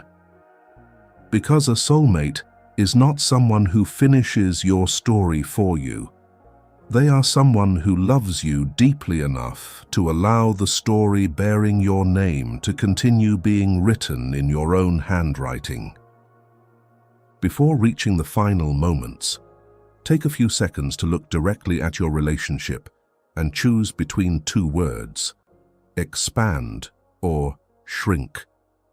There is no need for a long explanation, no need to prove anything to anyone.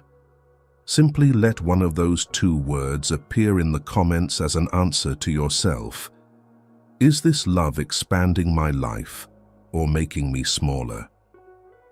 And when that question touches exactly where it needs to touch, leave a like as a confirmation that you have listened this far, not merely to learn more about soulmates, but to examine the way you yourself are loving. When the answer leans toward becoming increasingly yourself, the journey of recognizing a soulmate reaches its deepest layer. You began with the question, "Who is the person meant for me?" But here, Jung turns that question inward. Through this love, how much closer have you been led back toward the authentic center of your own soul? Number 4. The final destination. Connection with the self. When the journey of love has passed through every initial illusion, through the fiery collisions of real life, and reached a state of independent maturity, the human mind stands before an entirely new horizon of awakening. We often mistakenly believe that the ultimate destination in searching for a soulmate is to possess a perfect life partner, or to conquer the eternal loneliness of the human condition. Yet when viewed through the highest lens of Carl Jung, we suddenly awaken to an astonishing truth. The final destination of a soulmate connection has never been about possessing another person. It is, in essence, a profound awakening of consciousness in which the other person appears to guide you back toward the whole self hidden deep within you.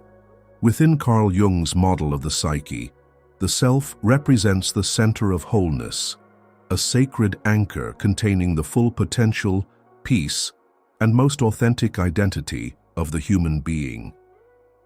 But because of past wounds and the distractions of the ego, we often live in a state of exile, disconnected from our own true being. The ideal partner does not appear to play the role of a savior who grants wholeness from the outside. Through their compassionate presence and unconditional love, they serve as a sacred catalyst, stripping away buried fears and awakening the flame of the self that has always existed within your soul. Speaking about the nature of awakening and the inward journey towards psychological wholeness through relationships, Carl Jung once left us an illuminating reflection. Your vision will become clear only when you can look into your own heart. Who looks outside, dreams. Who looks inside, awakes. Applied to the question of recognizing a soulmate, this insight suggests that a true life partner will never keep you endlessly chasing an external image.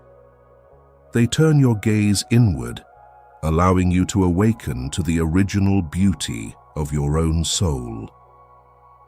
To illustrate this awakening, we can find a remarkable parallel in the Japanese art of kintsugi, combined with the principle of optical reflection.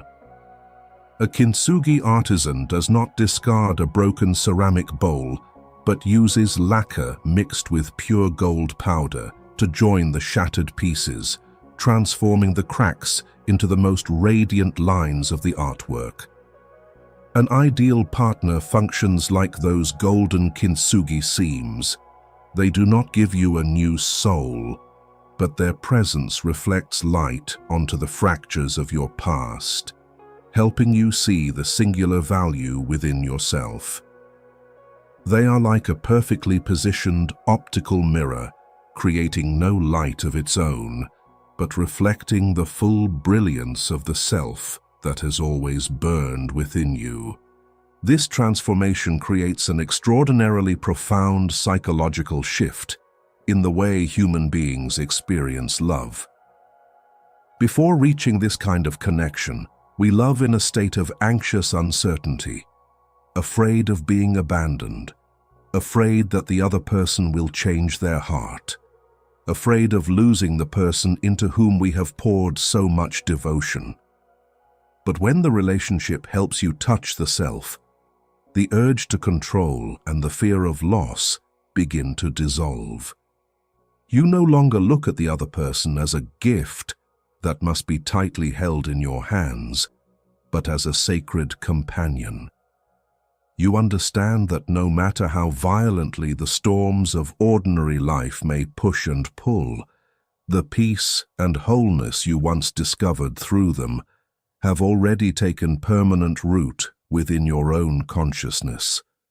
This is the ultimate point of awakening that allows you to decisively answer the question, how to recognize your soulmate at the deepest level of the soul. You recognize them as a soulmate not because they make you emotionally addicted or because of extravagant vows of eternal devotion.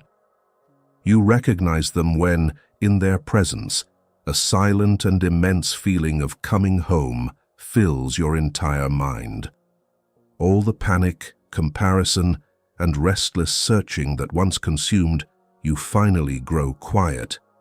You stop, smile, and realize that the 1,000-mile search across the vastness of the world was, in truth, only a miraculous detour leading you back into harmony with your own authentic self. The naive love of the ego often whispers, "I need you in order to feel whole."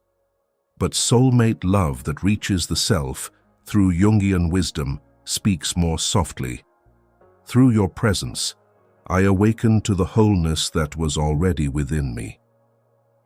When a relationship reaches this level of maturity, petty jealousy and the desire to possess begin to fall away like dry autumn leaves. You no longer demand that the other person become the savior of your life because they have already helped you discover the savior within. Love is no longer a pair of handcuffs binding two destinies together. It becomes an open sky in which the soul can breathe and grow. Therefore, recognizing a soulmate through the perspective of Carl Jung is the moment you realize that the key to happiness was never held by another person, but by an inner awakening. The partner standing before you becomes the most sacred mirror life has given you. When you look deeply into their eyes, you no longer see a stranger who must be conquered, nor the vague romantic shadow created by your original illusions. What you see, more clearly and luminously than ever before, is the peaceful smile of the self, the whole, free, and most authentic being you have spent an entire lifetime searching for. In the end, the most beautiful thing about meeting the right person may not be the moment when you realize, "This is the person meant for me." Something more beautiful happens on the day when you no longer feel the need to ask that question so often. Between the two of you, there emerges a serenity entirely different from the intoxication of the beginning. You know they are imperfect. You understand that love cannot exempt either of you from loss, disagreement, or change. Yet you still want to place another chair beside you for that person on the road ahead. I think a soulmate, if such a person truly exists, is not a reward fate gives to the fortunate. They are more like someone who happens to stand beside us holding a lamp long enough for us to see our own face clearly. And eventually, that light no longer makes us intoxicated by the person holding the lamp. It makes us mature enough to see them with clear eyes, to see ourselves with honesty, and to choose love without turning love into a place where we escape from our own life. If today's journey has made you look at the person walking beside you with different eyes, hold on to that feeling for a little while after the video ends. And if you want to continue going deeper into the psychological world of Carl Jung, subscribe to the channel.